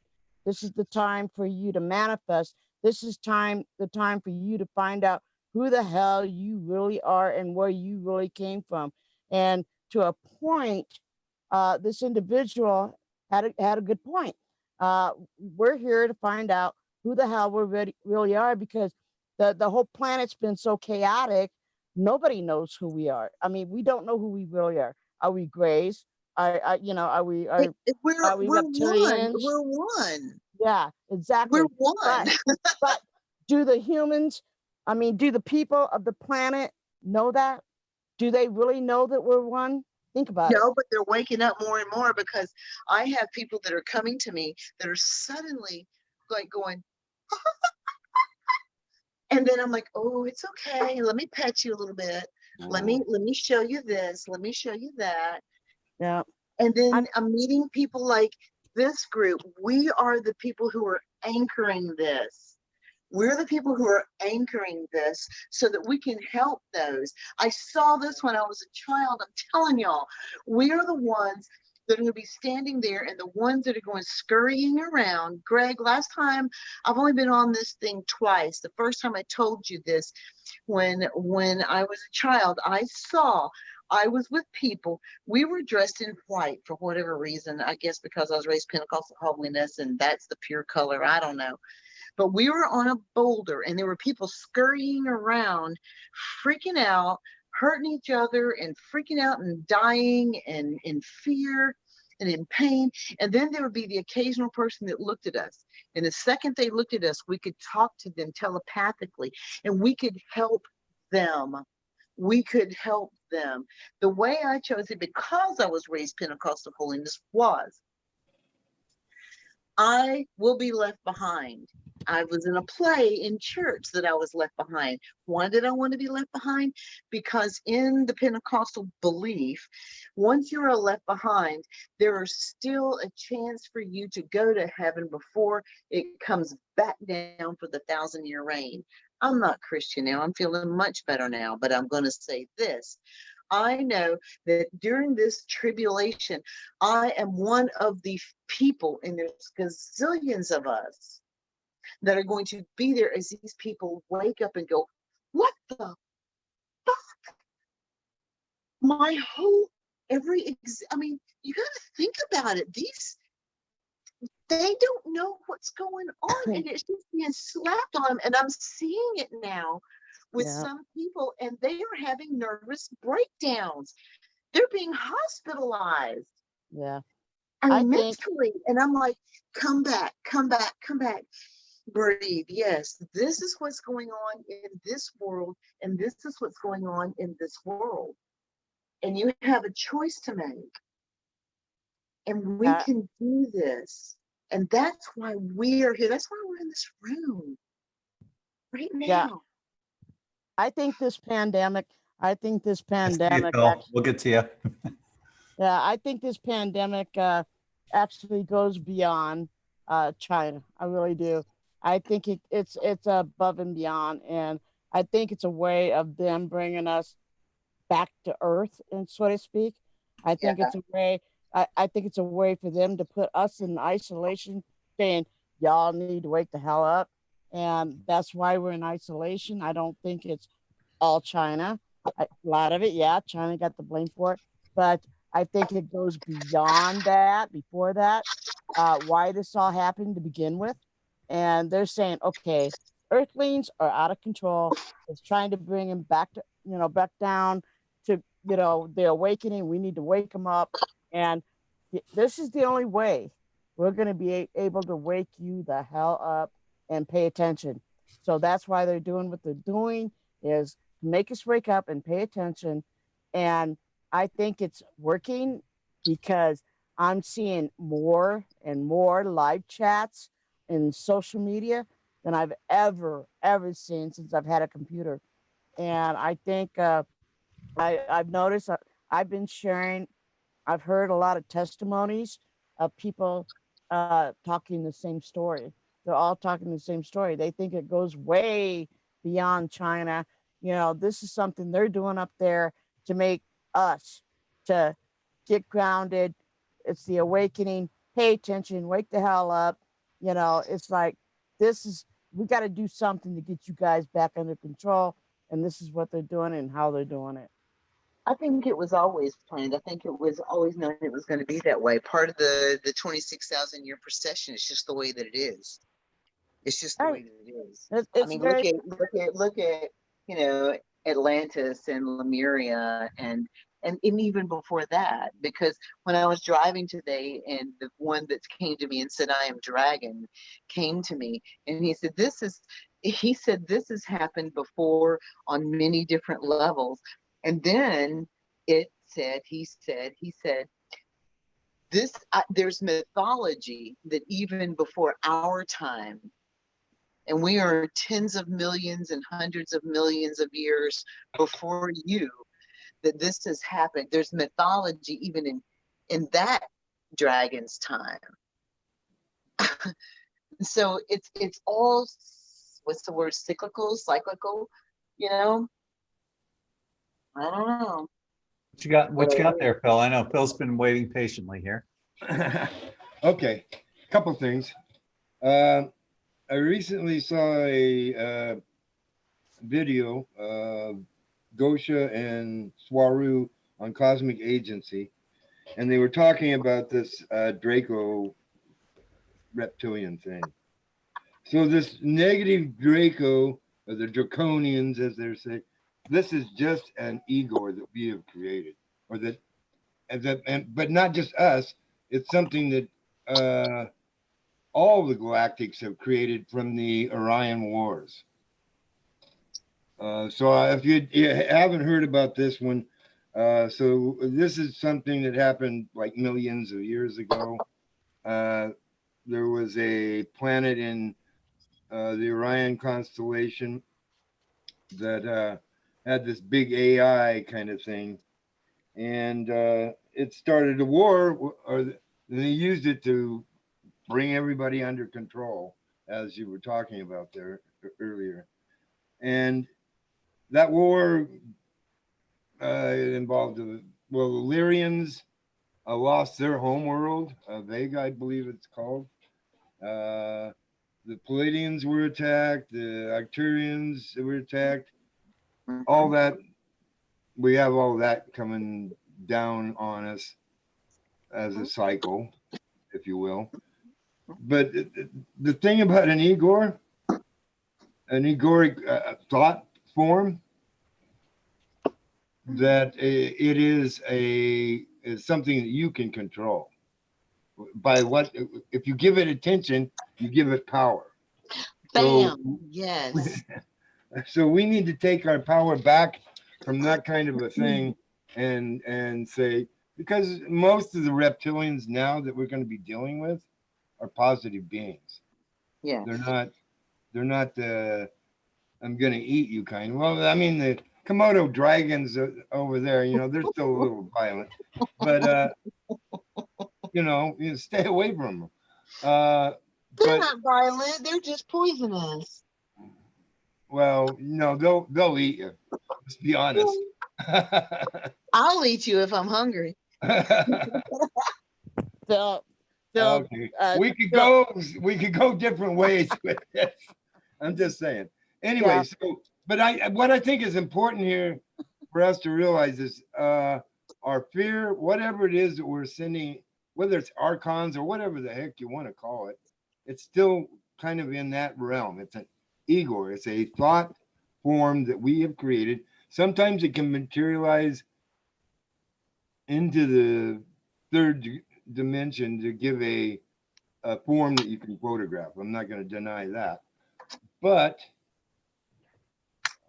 it's still more etheric than it is real. And we can definitely, we are, as you said, alchemists that can transmute that stuff into butterflies if we want. Yeah, man. That's what I would suggest we do with them. Yeah, Phil, Draco is very real, and I have a video that I can share with anyone, with a friend right here in New Mexico that had an experience with him. He was in Albuquerque and did a testimonial show in Albuquerque. The video is almost 2 hours long, not have that. Draco is very real, and he lives in a cave, underground cave here in New Mexico. They have photos of him and some other stuff of him, and anybody that would like to see some of that stuff, I have it. So I mean, No, I'm not giving it power. I mean, I wish I've I had. always, I wish I could see the names when people are talking. I'm sorry to interrupt, but you know, all of the people that I have listened to with all of these meditations, they've been anti this and anti this and anti this. And I'm with the brother that was talking before here that said, you know, where you put your energy, that's where it goes. I mean, it really does. And so I began doing meditations, facilitating meditations around here that did not mention COVID, that did not mention the draconians, it did not mention the reptilians. It is mentioning what we want and what we are creating as opposed to what is coming at us. Because once we give that one twinkling of an eye of attention, then we've given it that attention. Right. That's very true. Very true. But And like so I'm over all the negativity and all the meditations going, I well, agree. let's heal from this. Like, no, let's just create. Let's just create. Exactly. I totally agree, because what I hear in social media, so much of it's negative, and it's not all negative. A lot of it's positive. They're But here even to the help. positive people are saying negative things. Like I couldn't believe it. I love Steve Noble, however you pronounce it. He does the most wonderful meditations. And it was, well, let's do something, you know, to where we're healing from COVID and this coronavirus. Like, why would you even mention it? Why would you even give it that energy? No. This is the energy I want. The energy I want is let's heal the earth. Let's heal the people and the things and the plants and the animals. Let's heal all of let's this. embrace who's here. Let's embrace who's here. Let's work And not, with them. yes, and not even acknowledge that, yes, it's there. I'm not blind, I'm not stupid, and I'm not putting my head in the sand. Yeah. But when They've I'm been here talking about forever. putting my energy into it, I'm putting my energy into what we're doing here tonight, what we're doing when we're doing our guided meditations. And in my teachings and in my writings, it's always, I have to say where I'm going and what we want and what we want to do in our lives, not what we're fearful of. Right. And Stephanie. Oh, I'm sorry. We shouldn't be afraid of anything. So here's my thoughts on it. I believe Steve and a few other master meditators. Oh, can you hear me? Can you hear me? Greg, can you hear me? Can't hear you too well. Breaking up, girl. Okay, sorry. I don't know. Is this better? A little. Okay. In my opinion, some of the folks who do the guided meditations. You're breaking up. Okay, forget it then. I'm not gonna. I'm sorry. Oh, there you were. Then we heard it. Right at the end. Oh, it's important. It's important. Can you hear me now? Yeah. Okay. In my opinion, some of the master meditators are trying to bring in the many who are newly awakened. The many who are newly awakened and are just beginning to embrace the reality of what is happening on this planet are still hooked in by fear. So by bringing them into those topics, they're able to gentle them down, introduce them to meditation, at all different levels. Not everybody is just gonna, find out about pedivores, and go into meditation and start creating shit. You know what I'm saying? It's a progression. So, and I think it's important because we've been awake for a while. They haven't. They're new. Good point. Good point. Thank you. Thank you. Good point. Okay, I want to clarify something here. When I'm talking about these egos, they can appear very real. I mean, they can attack you. I mean, if you give them enough power if you got that much self-hate in yourself. So we have this power. We're the real souls.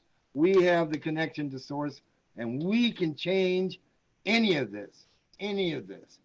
And you're right, Jessica, that we should focus more on what we want to see and not on what we don't want to see. Hey, Desiree, welcome back to the chat. Glad to see you here instead of elsewhere. How are you doing? Doing pretty good. I've been listening in. I'm like, dang, you know, there is a lot to talk about when it comes to galactic, beings, but at the same time, we're here for a reason, and we are the galactic beings, but we just put ourselves here in a physical form, our vessels as the light being itself, the power grid of the earth. So there's so much to talk about with all that stuff. So yeah, it's pretty powerful when you actually really get down to and dirty with that stuff. And there are negative and positive Dracos and reptilians, but if it wasn't for them, we wouldn't be here right now. So there's always a positive aspect that comes out of negativity too. So you always got to flip it. When I first started channeling, I was channeling beings from Zeta Reticuli, and they weren't bad. They weren't, obviously they're Zetas. They're, they never told me anything bad. They never tried to hurt me, but I just decided to bypass them and go straight to Creator. So, hey, Allie, do you have any cards for us today?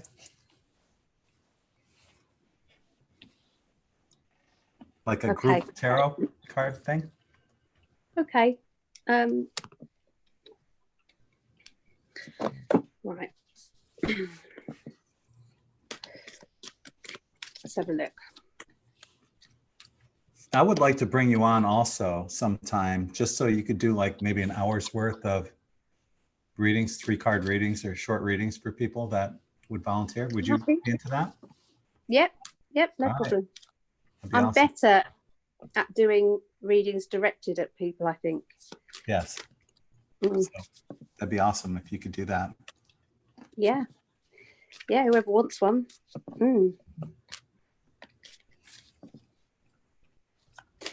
Okay. I feel that there's going to be a lot about greed around, people wanting what everybody else has got, and there's kind of like an imbalance of it's like jealousy issues, people's minds kind of needing to get back into balance. It's just about trying to see what you can do and what you've got rather than what your neighbour's got. It's like it needs to be more internalized. There's somebody, I think we're all going to encounter greed, basically. That's kind of the messages, and it's how you deal with that, how you do that and make them see that you're not, when you don't want to play mind games, you don't want to get involved in all of that, you're kind of trying to play the game of your own game, not trying to play their game. It's just about awkward people. I feel as if there's going to be a lot of awkward people about, because I think people are getting a little bit stir crazy and they're looking for arguments, I'm afraid.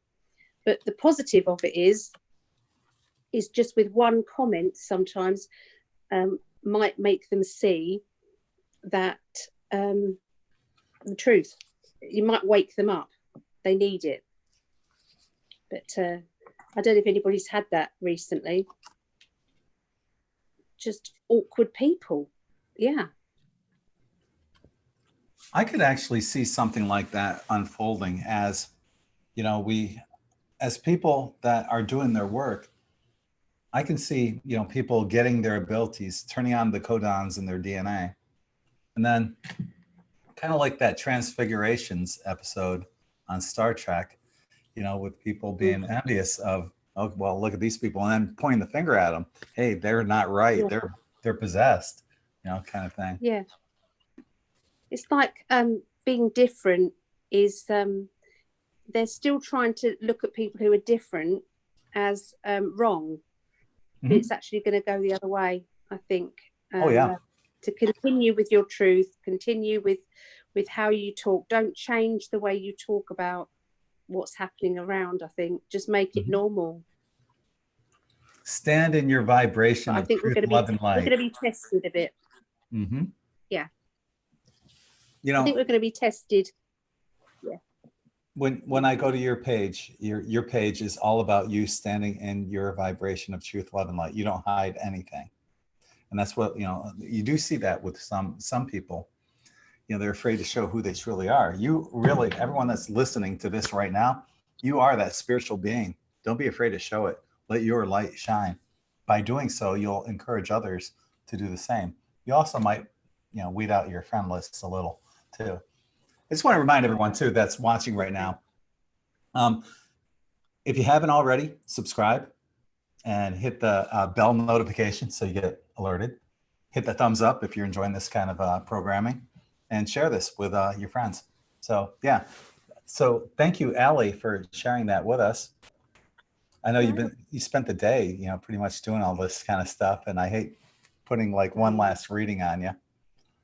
I don't mind. I just think that I'm not good at this type of thing. I'm better at, you know, the one-to-ones and the, you know, that's what we're going to do. Picking on someone in the room. That's probably better. We will make arrangements to do that. Okay. Yeah, I'm game. Yeah. For like an hour, whenever you want to do it, we'll do it. I'd love to. Okay. I'd love to. Yeah. Awesome.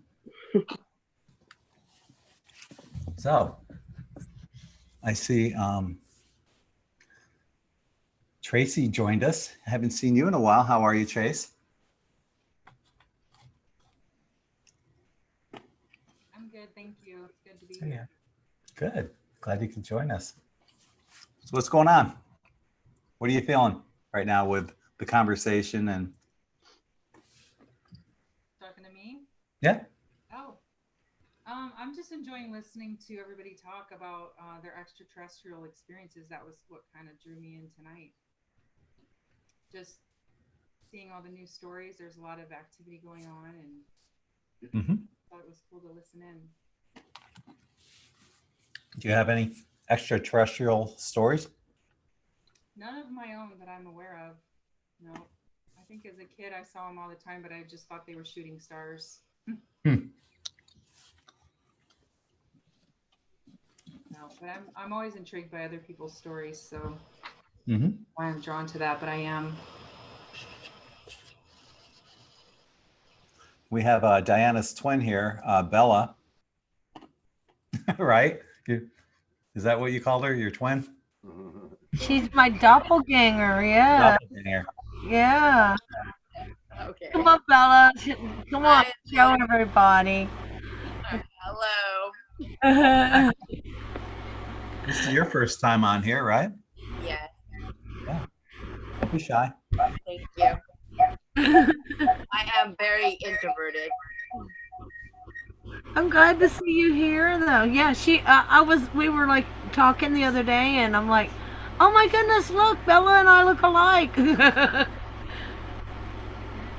Who was on there? Tracy saw it, didn't you, Tracy? You see.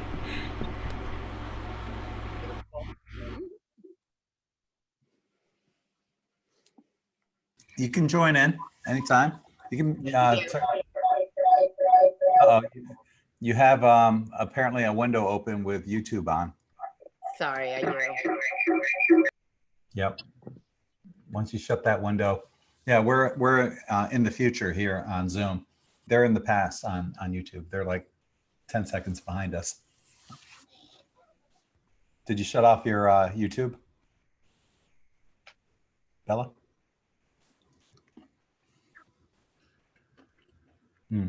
Guess not. Guess. Jacqueline is here. Jacqueline, how are you? Hi. You got your Good. hand up? Yeah. Can you hear me? Yeah, loud and Okay. clear. All right. Just listening to everything tonight, and it's just kind of one of them things, them aha moments that so much has come to me over the last, I don't know, numerous months, and then I'm hearing bits and pieces out of every one of you here tonight have said something where it all comes back together again. Last summer, I have never seen a UFO before, didn't really, you know, for sure, somewhat 100% believe in them.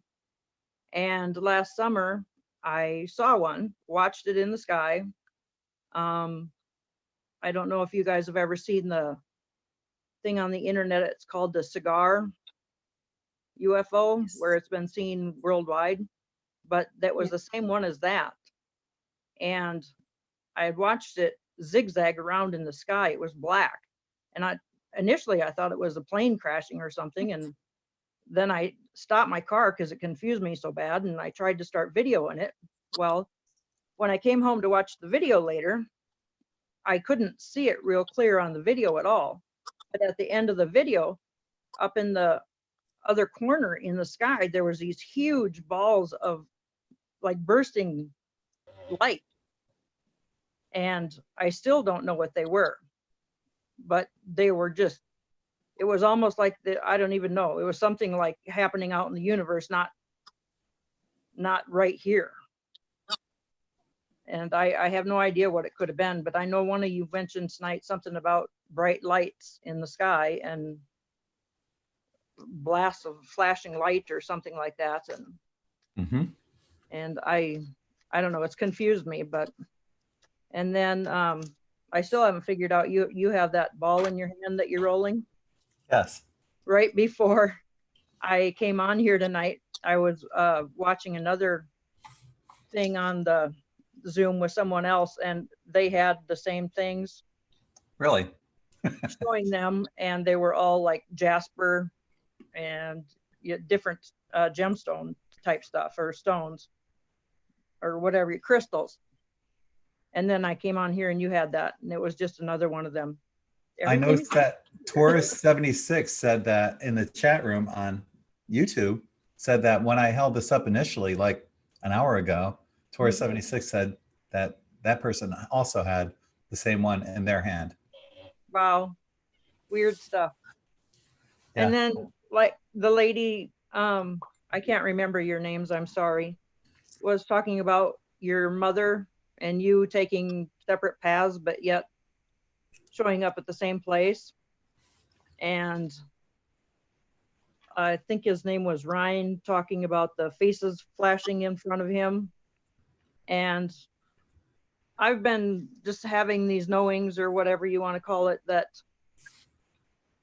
they're trying to get our attention, and they need our attention because like by the end of about a year from now is what I don't know if it's right or wrong or whatever, because this is all rather, it's not new to me, but I don't trust myself enough. And we have to make a decision, because then they're here trying to help us get our attention and get us in tune to ourselves so we can make that decision, because there's going to be a big divide and you're either going to move on or you're not. And if you're not, you're going to be left behind. Jacqueline is absolutely right. And if you move on, you'll know it. But if you get left behind, you won't know that you missed anything. You're just going to go about your life as normal and not even know you missed anything. I would say that anyone that's watching this right now on this channel has nothing to worry about. I worry about myself. I worry a lot about myself. No. All you got to do is be, no doubt. According to Dolores Cannon and the Law of One, you just got to be 51% positive. It's not that hard to do. Right. And I do feel that way, but I think that there's more expected of me. And I know that I can do a lot better than I am, and I need to raise my vibration, and I know that. And I think hard on yourself. Don't be To a too certain hard. I when can't- you're called to do something, you're called to do something. So let her go. and that's what I feel is like I am, and I'm not doing it yet, and I need to. And it's kind of what my guides have been telling me is, you know, basically get your shit together. And Honey, we all feel that. And yes, those of us who have been really silly, yeah, get your shit together. That's what I've been told too. And it's okay. It's okay. Do you not realize? No, that was terribly worded. We were supposed to be where we were supposed to be when we were supposed to be there. I think sometimes there we are going to take be people that we meet that go, and when they wake up and they go, well, I should have done this and I should have done that and I should have done that. And then we can look at them and go, look, dude, I was a biker, a drunk, a drug addict. I did all this crazy shit. And now I'm here showing you it's okay. Also, some people are here just to hold the light. How'd you know that? Because that's who I am. That's who the fuck I am. Some people are just here to hold the light too. You don't have to do that's all anything we else do. but hold space for other people. That's it. That's all. That's all. There is no judgment. There is no judgment for others or ourselves. And that is so hard to deal with when we have been bad people. I was a bad person. And I'm not now. And I still deal with that guilt. And then I don't have to, but sometimes it sneaks up on me. Or the fact that I don't have a self-esteem of for certain things. I should have been greater. I should have done this. I should have. Don't should on yourself, sister. Never should on yourself. Because we were where we were supposed to be when we were supposed to be there doing what we were doing, even though it was all dicked up. Yeah. It's okay. I mean, that literally just came to me in that meditation that I was mentioning earlier, the meditation, the dream that turned into a meditation. One, trust your animals, trust the wild animals, and trust that where you were was because you had to be able to communicate to people.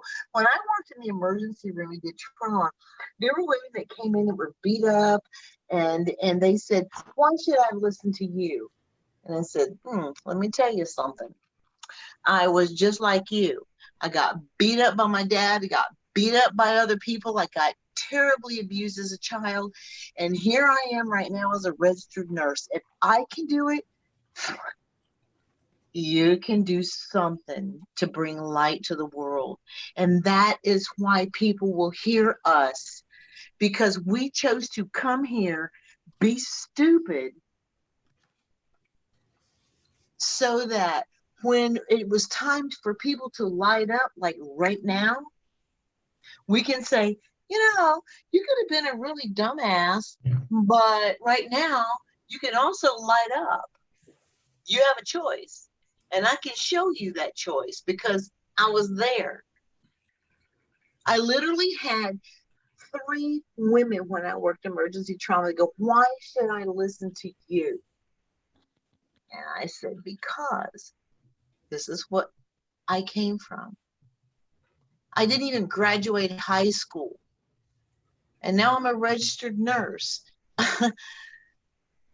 And I facilitate guided meditations, and I do so many things that no one ever thought I would do because I was raised to be barefoot, pregnant, and stupid. That's why we went through the shit we went through. So trust yourself. Trust yourself. Yeah, most of us here are introverts and shy. You know, it's not easy for me to do this. Mm-hmm. Come on and give basically a half-hour monologue, and it's not easy for me to do it, but I do it because this is what's needed, and I was guided to do this. But not everyone has to do this, and I can tell. Most of the people in YouTube right now that are chatting there are introverts. They're too shy to even put their face up here. you know. This is the first time I've ever done anything like this. I mean, I watch you guys, but I've never participated before ever. It's not that bad. Once you finally get the first one under your belt, it gets easier. And it never gets completely easy as far as I'm concerned. Yeah. And then you guys had mentioned also about the, we're really all one. But I think in my mind, we really have to know ourselves and look at our inner selves before we can reach one. And I think everybody's got to look inside and figure themselves out first. And that's, my opinion on that. But, and what else was there? Oh, I've been getting from my guides that like when Ryan was talking and he doesn't know what to think of them faces coming at him. Lately, I've been getting that to like rise above it, like from my own picture, rise above it and look at it from like you're a third party, but keep it simple. And because normally we're making everything too complicated. And if we just step back and look at the big picture and get rid of all them details, it's right there in front of us and we can figure it out. Whatever it is we're having problems with. And like this pandemic that's going on for, I'd say at least a year, I've been telling everybody that there was going to be another plague or something like that going on, because just from watching the animals, nature, and everything, well, there's been mice and rat problem. I'm in Iowa, and in towns and everywhere else, and nobody talks about it because no one wants to say they have a mouse in their house, and there's not birds around here anymore because there's no bugs around here. So when there's no bugs, there's no birds. And the chemtrails have been, crazy for years now. And I also think that they sprayed stuff on us to partly create this COVID. And the way they've changed the whole system of, the birds eat the bugs and the other things eat the birds, and the whole chain got all messed up. And it has created this basically pandemic to partly clean out, as I hate to say clean out because that's a bad way to put it, but it's, the older people are more set in their ways where they don't believe in psychic stuff or UFOs and things like that because they're very set in their ways more so. And the way I understood it was this was not because they're bad people, simply they're being called home because they can't believe. And right now in the world, everybody has to raise their vibration. So I'll just call it the weaker ones have been moving on and taken home. And the stronger ones are staying. And the ones that are here, they're trying to get our attention to make us see what's going on around us and pay attention, because there is a divide coming. And you're either going to take it or you're not. And if they can't get your attention for you to understand that and feel inside that there's something going on, then, it's not going to happen for you. But, this is somewhat why this pandemic is happening from what I understood. That's part of the importance of, like you were saying, to go within, look into yourself. And like what I mentioned earlier today, you can't hide from a mirror reflection. You're constantly, you're looking in the mirror, your own mirror, and trying to figure out, okay, what's going on with me? But you're also getting projections from your friends, family, your spouses, your partners, and stuff like that. They're mirroring back to you as well, things that we need to work on. So, and we are surrounded by spirits, constant, and And I don't know about extraterrestrials being here, but I'm pretty sure there are, because I've watched and I've videoed some amazing stuff that's just not possible. And I know that my son is here with me. The other night I was outside having a meltdown. I was in my form of meditation, which is not normal meditation. And then I just got upset and I was missing him. And I looked up and there's this perfect, huge heart in the sky with an angel right down the middle of it. And I took pictures of it.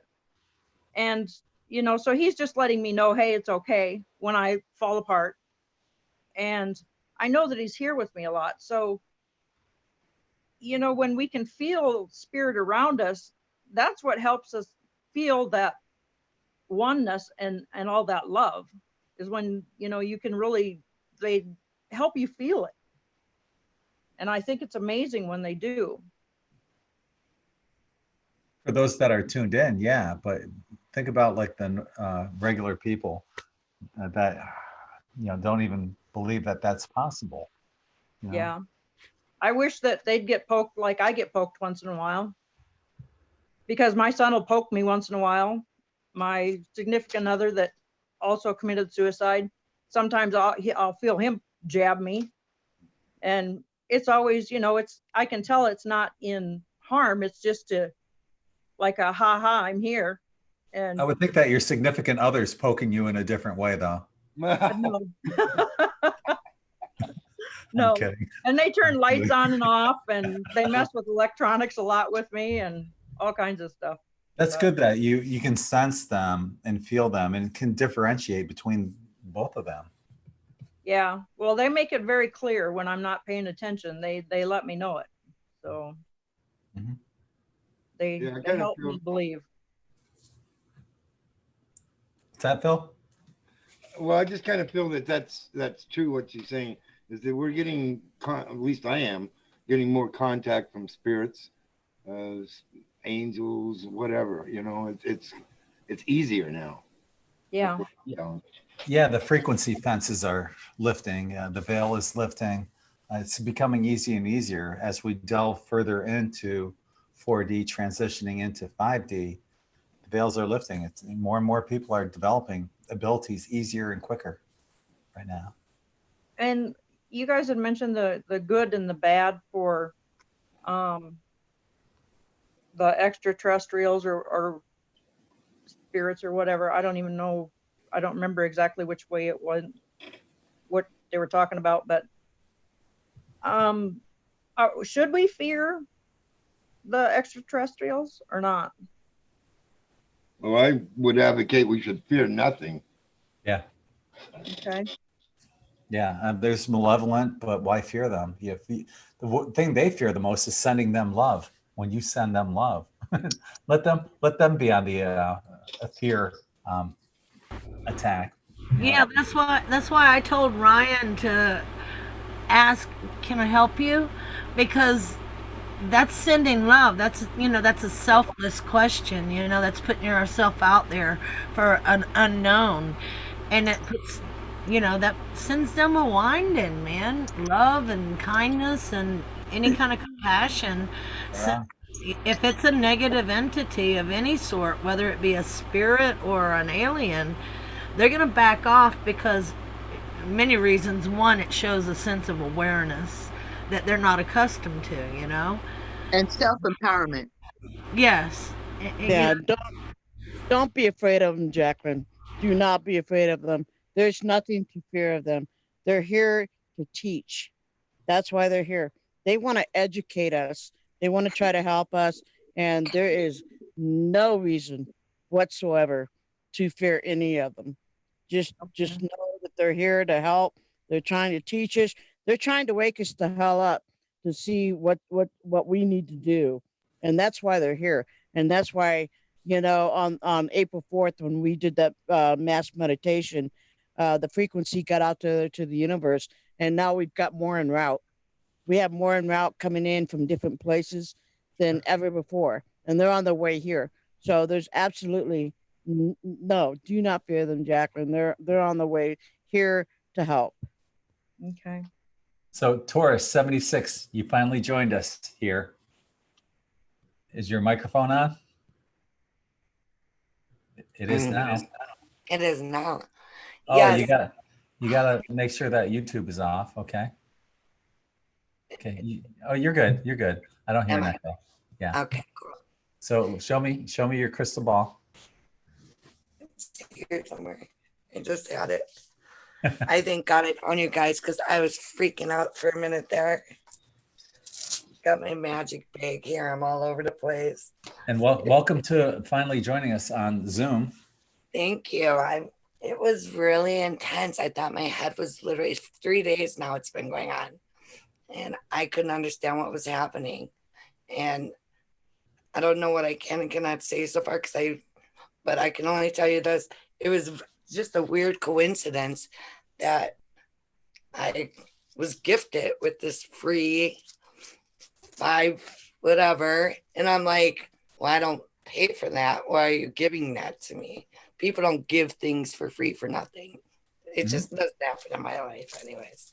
So, but coincidentally, I've always had a little bit of a ringing, especially since January when this whole thing started awakening, whatever. I don't know much about it. And trying to find it. I'm lost in blankets everywhere. Janice is showing hers. I got mine up. Yeah. Yeah. I highly believe that worked for me. But anyways, once I shut it off and I grabbed my crystal, it I'm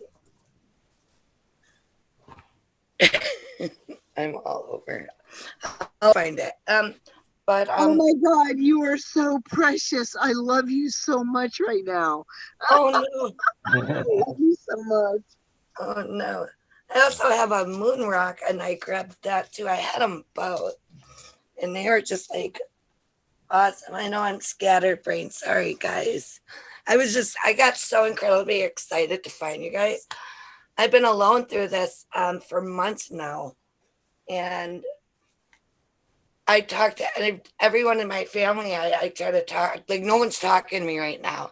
And then it got even worse when and these are things coming to me, but the minute I say it's all about love, that's it.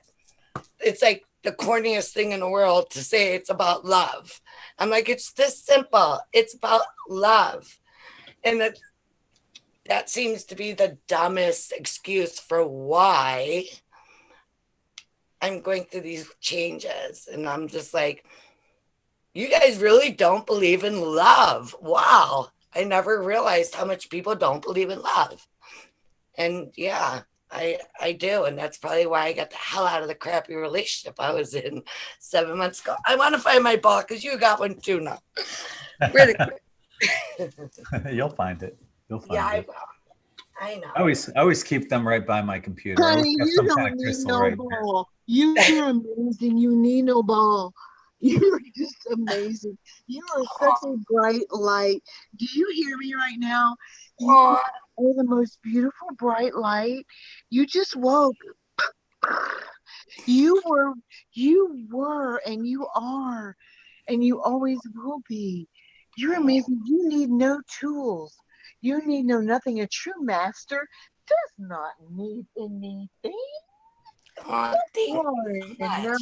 All you need is who you are. And that is all. And you need to understand that right now. Understand that shit right now. Nothing but who the fuck you are. And who the fuck you are is amazeballs. You don't need no stone. You don't need no incense. Because once you are a master, boom, the energy that you put out clears the area. Thank you so much. Love you. I love See, you. it's not that hard to get on here, is it? It's not that hard to get on here. No, I actually found you guys. I found this site at the end of January, but I was clueless to everything at that time. And I mentioned it to my sister and I said, I think I'm a star seed. And she's like, what the hell are you talking about? I go, I don't know, but I think I am. And it was because I listened to you one day. It was just all of you the entire time. And everything that was coming out of your mouth, I was relating to. And I'm like, he my brother? I didn't know what was happening. And Yeah. so, yeah. Well, I don't know if you can see what's right behind me, bringing Star Family together. That's what we do. I feel very welcomed. I feel very thankful. So thanks, guys, to all of you. And I will find my ball. It's here. I know you will. I see we have our favorite space cadet with us. Is she going to say hi? Yeah, you? Yeah. I was going to say which one. Hey, Alina. I'm How are here. you? Hey. There you are. Hi, Alina. You got to pop Hey, in and say hi. You haven't said I anything yet. You did just... pop in. I am just sitting here listening to everybody for now. For at first, like I always do, just listen. Okay. So what's going on? How's your day going? It's great. Yeah. Yeah. I say it's pretty good. I had a lot of these like massive clearings and upgrades, like a lot of other people did too, and like these, you know, like something trying to spy on me, or there were ships above my house the other day. Oh wow. 5, I got woke up, and until 5, I was meditating, but talking to them too. And before it, there was like some things trying to spy. So I was like waiting for it to go away, and then they were like whoosh, boom on me. And I got like a huge fear removal upgrade, like something from deep in my DNA that I thought I did everything, like with all the past life regression, the parallel, the everything. Like I thought I didn't have fear hiding, but deep in the DNA and cells, I got like, dude, they were like experts or something, because I felt it moving out of my stomach and stuff, like moving in my body. And I was told that it's like removing fear, because it's very important to not carry the fear right now, even on a deep subconscious level, which I guess I had it and I needed help with it. But they were like, wake up, we need to talk to you right now. And I had to go on that little trip. Yeah. So that was interesting. Yeah. That was the day before yesterday. That's what's going on right now. We're doing a lot right now, though. Everybody's pretty much, everybody's on point, too. We're going through a lot of the same things at the same time, because it's really what we're doing. Clearing out everything. Bringing this beautiful light. I'm just chilling. I'm trying to chill. I keep getting woken up and not sleeping, and I want to be awake every minute so I don't miss anything, but I'm exhausted, like exhausted, but I don't want to miss anything, so I keep being awake. Alexa and Heather are sending you love on YouTube. Thank you. Thank you so much. I love everybody. You guys are all so awesome. Everybody's like so interesting today. There's so much going on. It's so beautiful. I love it. What's going on? What was that, Phil? I said I send love to her from Zoom. Yes, right here. Thank you. In the future. I send love. We love you, boo. We really do. And you know what? When things are downloading big time, I crash. I mean, like, I'm a high energetic person, but then when I'm downloading, boom, I crash. Sleep. I don't sleep more than 4 to 6 hours a night normally. Yeah. Because that's just I don't need it. But when stuff is downloading, boom, I crash big time. So COVID has been, when COVID happened, I'm a nurse, but I'm an elective surgery nurse. So I lost my job for a bit, and for 2 weeks and a couple days, I crashed, slept for stupid amount of hours. And now I'm like zoom. But I had to crash. So don't ever, never shit on yourself. Never shit on yourself.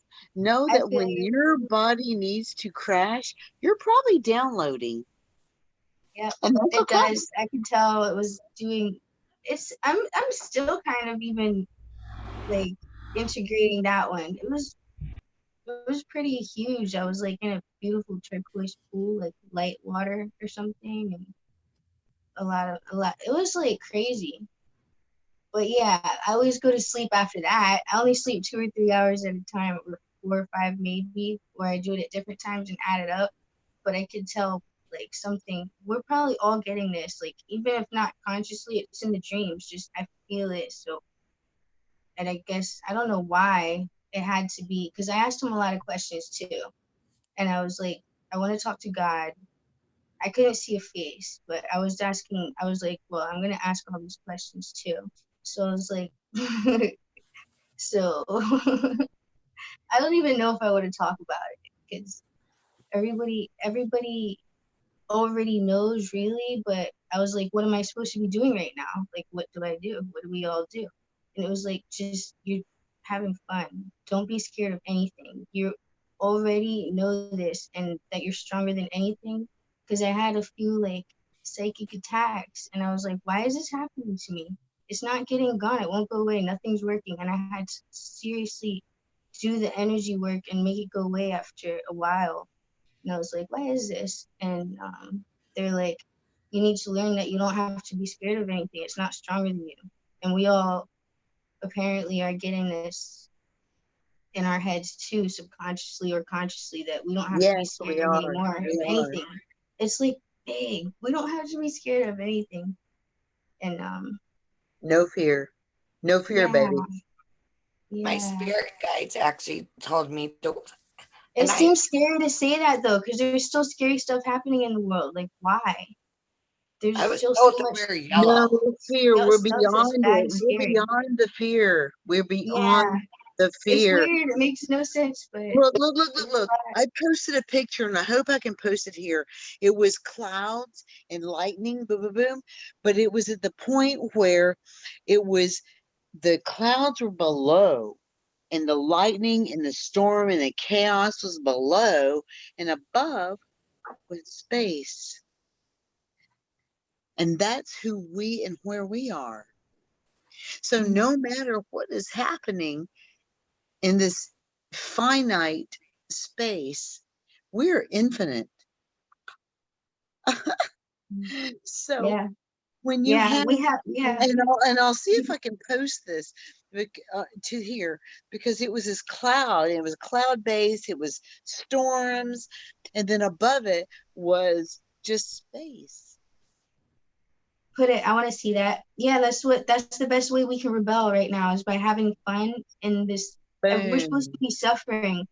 I mean, there's abundance codes. I asked about that too. Everyone's getting it on Earth. Like, we haven't been abundant for a long time as a whole. You know, some people make money, some don't, but not about that kind of abundance. Like us being open to thinking we're worthy of receiving it, but like everybody on the whole Earth is getting these at the same time. I'm getting that, like this crying and stuff.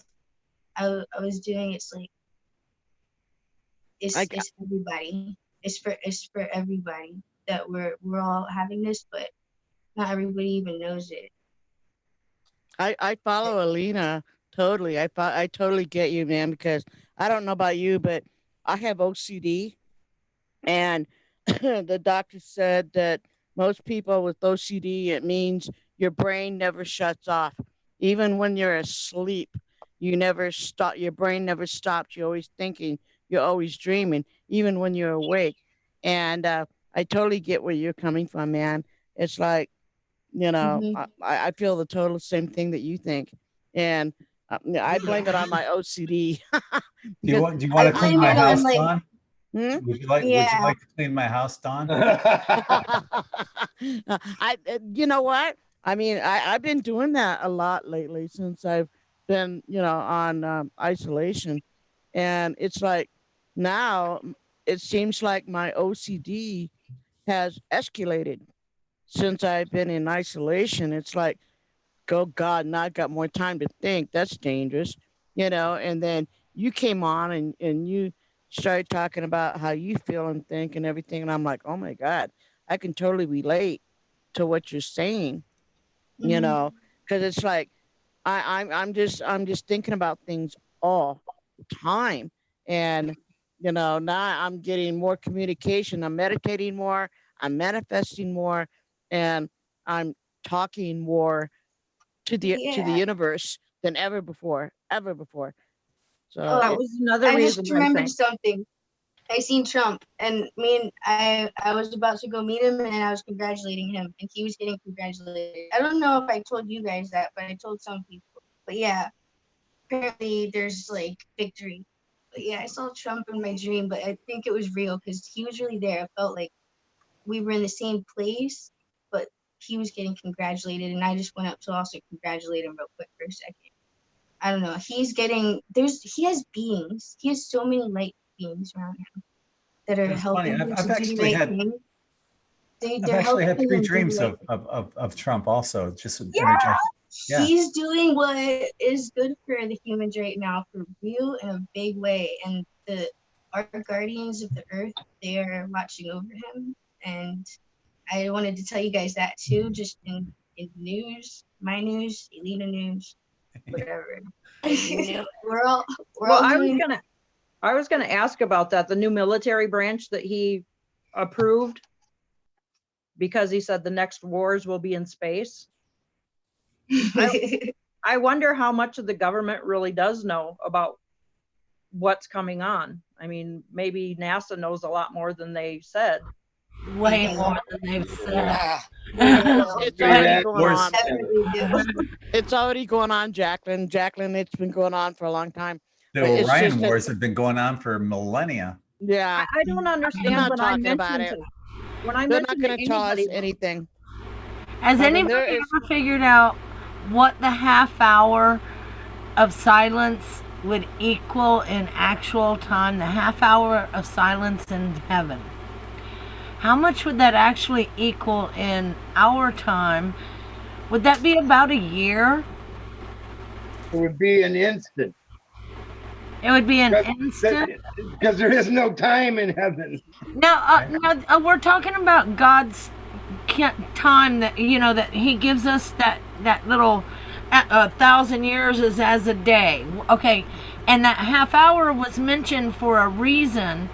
And the only reason I was bringing it up is Jacqueline made the statement of a year. Mathematically, would that half hour be somewhere around a year? I don't know. Does it matter? I don't know. It was just something, you know, that just clicked. Sorry, guys. I went on another binge. Diana, I love you so much. Wait, I want to know how to look, guys. I am not technologically advanced. How do I know who's talking when you're talking? Because it's so cool. Because you guys are awesome, and I want to know you. On a cell phone, it's a little bit more difficult. On a laptop, you can see everyone that's here. Oh, Yeah. okay. So next time, come It's on gotta a be laptop. laptop, so I'm gonna fix that shit. I'm butting in. I'm butting in. Can people hear me? Yay! Yeah. I just want to say hi to Yes. everybody. I miss everybody. Well, glad you can make it And again. oh, thank finally. you. Thank been a you. while. Well, yeah, no, I'm in my pajamas, so I don't want to be live. You also came with a different name. Well, That's I your know third different name you've that's had. that's my real name. So I don't know Okay. how that happened. So everybody now, you know who I really am. So I don't know about that. So, but I want to say hi to Phil and Des and all my spirit family. I miss you guys. I hope you're all doing really good. I wanted to say hi to the new persons that came on. Taurus rising. Yay. Yay. Good for you. I'm so happy. Good for you. Thank you. So, yay. I'm with family. It's crazy. I Oh my literally feel God. like I'm with family. Well, you really are. You really I've are. been completely, and I mean completely all by myself since October. No, there's no such thing as all by yourself. No. Not no more. No. I've No. been alone for a long, long time too, but I don't feel alone and I enjoy it. So what's great, is I just moved in my new place here in October. And I haven't had one person in my place yet. Not my mother, not my sister, not anyone. Because that's around the time where all this weird shit started happening to me. And I felt like I needed to be alone. And they're kind of like really negative type of people. And I just kept feeling this. Their energy was like draining me. And I I've been felt signed into compelled mental to. wards twice, so it's better to stay away from them. Yeah. No, yeah. no fear and total positivity right now. That's what we're supposed to be bringing. We're supposed to be bringing the positivity. I have to show you guys this. It's weird because when this thing set off in me, I was told from spirit, now I know, that I needed to go out and buy a bulletin board as big as one I could find.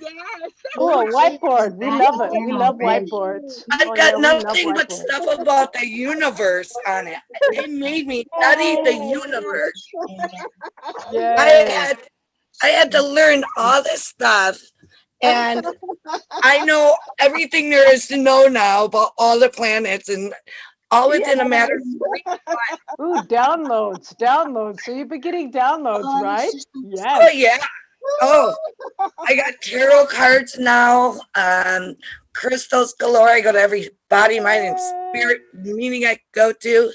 And I'm doing it by myself. Greg, do you see what you did? Greg, you are awesome, Greg. We love you, Greg. Thank you. Thank you, Greg. I'm an instigator. You did. Greg, that's why the 3 times that you thought you were having your near-death experiences or should have possibly died, that's why you didn't. You're here for us. Yay! That's what we think. For us to be. I agree completely. Thank you, Greg. Welcome. Well, yeah, I'm here for the long haul, just like you guys are. You know, we're all here. Right, We're all right. part of, you know, it wouldn't be a show without you guys, you know? Yeah, I consider myself a big weirdo now. Just today I was driving. I live in a city, but it's cold here. I'm in Wisconsin and I need to be in nature. And I saw this big picture on the side of the road in the garbage and I pulled it out to take it home because now I can stare at nature. It's the mountains. Oh, cool. That looks like where I live. Wow. That's where I feel like I need to be right now, actually. So I just put it in front of me and I don't watch the television ever. That's the other thing. I quit watching TV in November. Yeah. Yeah. So there's so much negative programming on television. There's no way to sift through it because, you know, usually when you sit down in front of the television, you're tired and you're like, okay, whatever. And it just kind of drills into your brain and you don't really want to hear a lot of it. It just kind of sifts through you. And it's like, you know, like one of my friends said, television, tell-a-vision. It's programming. So you don't want to go there. Yes. And the knowledge that I've been receiving, that's the crazy part I think about all of this that I really ended up loving was the knowledge that was coming in January, the first week of January. I'll never, ever forget this. It was Greg that said, my word for 2020, and this was before 2020 came about, was unrecognizable. And so I told everyone else I knew the word of the year is unrecognizable. So they all were like, she's psychic. I'm like, no, I got this up, Greg. But holy shit, did you see something coming? Because wow, it's definitely Greg has been seeing something coming since 2012. Before that, yeah. Well, this has been going on with me for a long time because now when I look back, things start to make sense now for me. Before it didn't. But yeah, it all makes sense now. A lot of things I didn't understand before make a lot of sense now. And the dream in January was a demon inside of me, and God came and pulled this demon out of me. And the crazy part was this priest took a picture of me with a camera And I could see him and he's yelling, I'm never to come back into that church again. And I saw the picture of myself on the camera and it was me as a baby. And I was yellow. And ever since then, I have these crazy pictures of me popping up around different weird places that pictures don't belong. And it's me as a baby wearing yellow. And every picture I'm in yellow. So I just feel like that dream freed me of, I don't know, because my life was always kind of just chaotic. And to me, I took that as he was saying, it's time to let go of all that crap. You know, it's time to love and love yourself and stop. I realized I was wearing a mask all my life trying to impress my family. And I valued my big sister so much that I realized that all my life I was trying to be her. And I listened to all her advice. And it came to me, no wonder why my life's been shit, because your advice is what was good for you. It's not what was good for me. And so when you told me to take a left, I should have been going right, because right was my direction. Left was yours. You know what, Taurus, I have to tell you, I've been getting a word for you. The word I've been getting for you is don't. And I don't know what that means, but that is the word that Spirit is giving me to tell you. Don't. Okay. Like, don't be negative. Don't let anything negative into you. All I keep getting for you is don't. Because I've you been working are really strong. hard at that.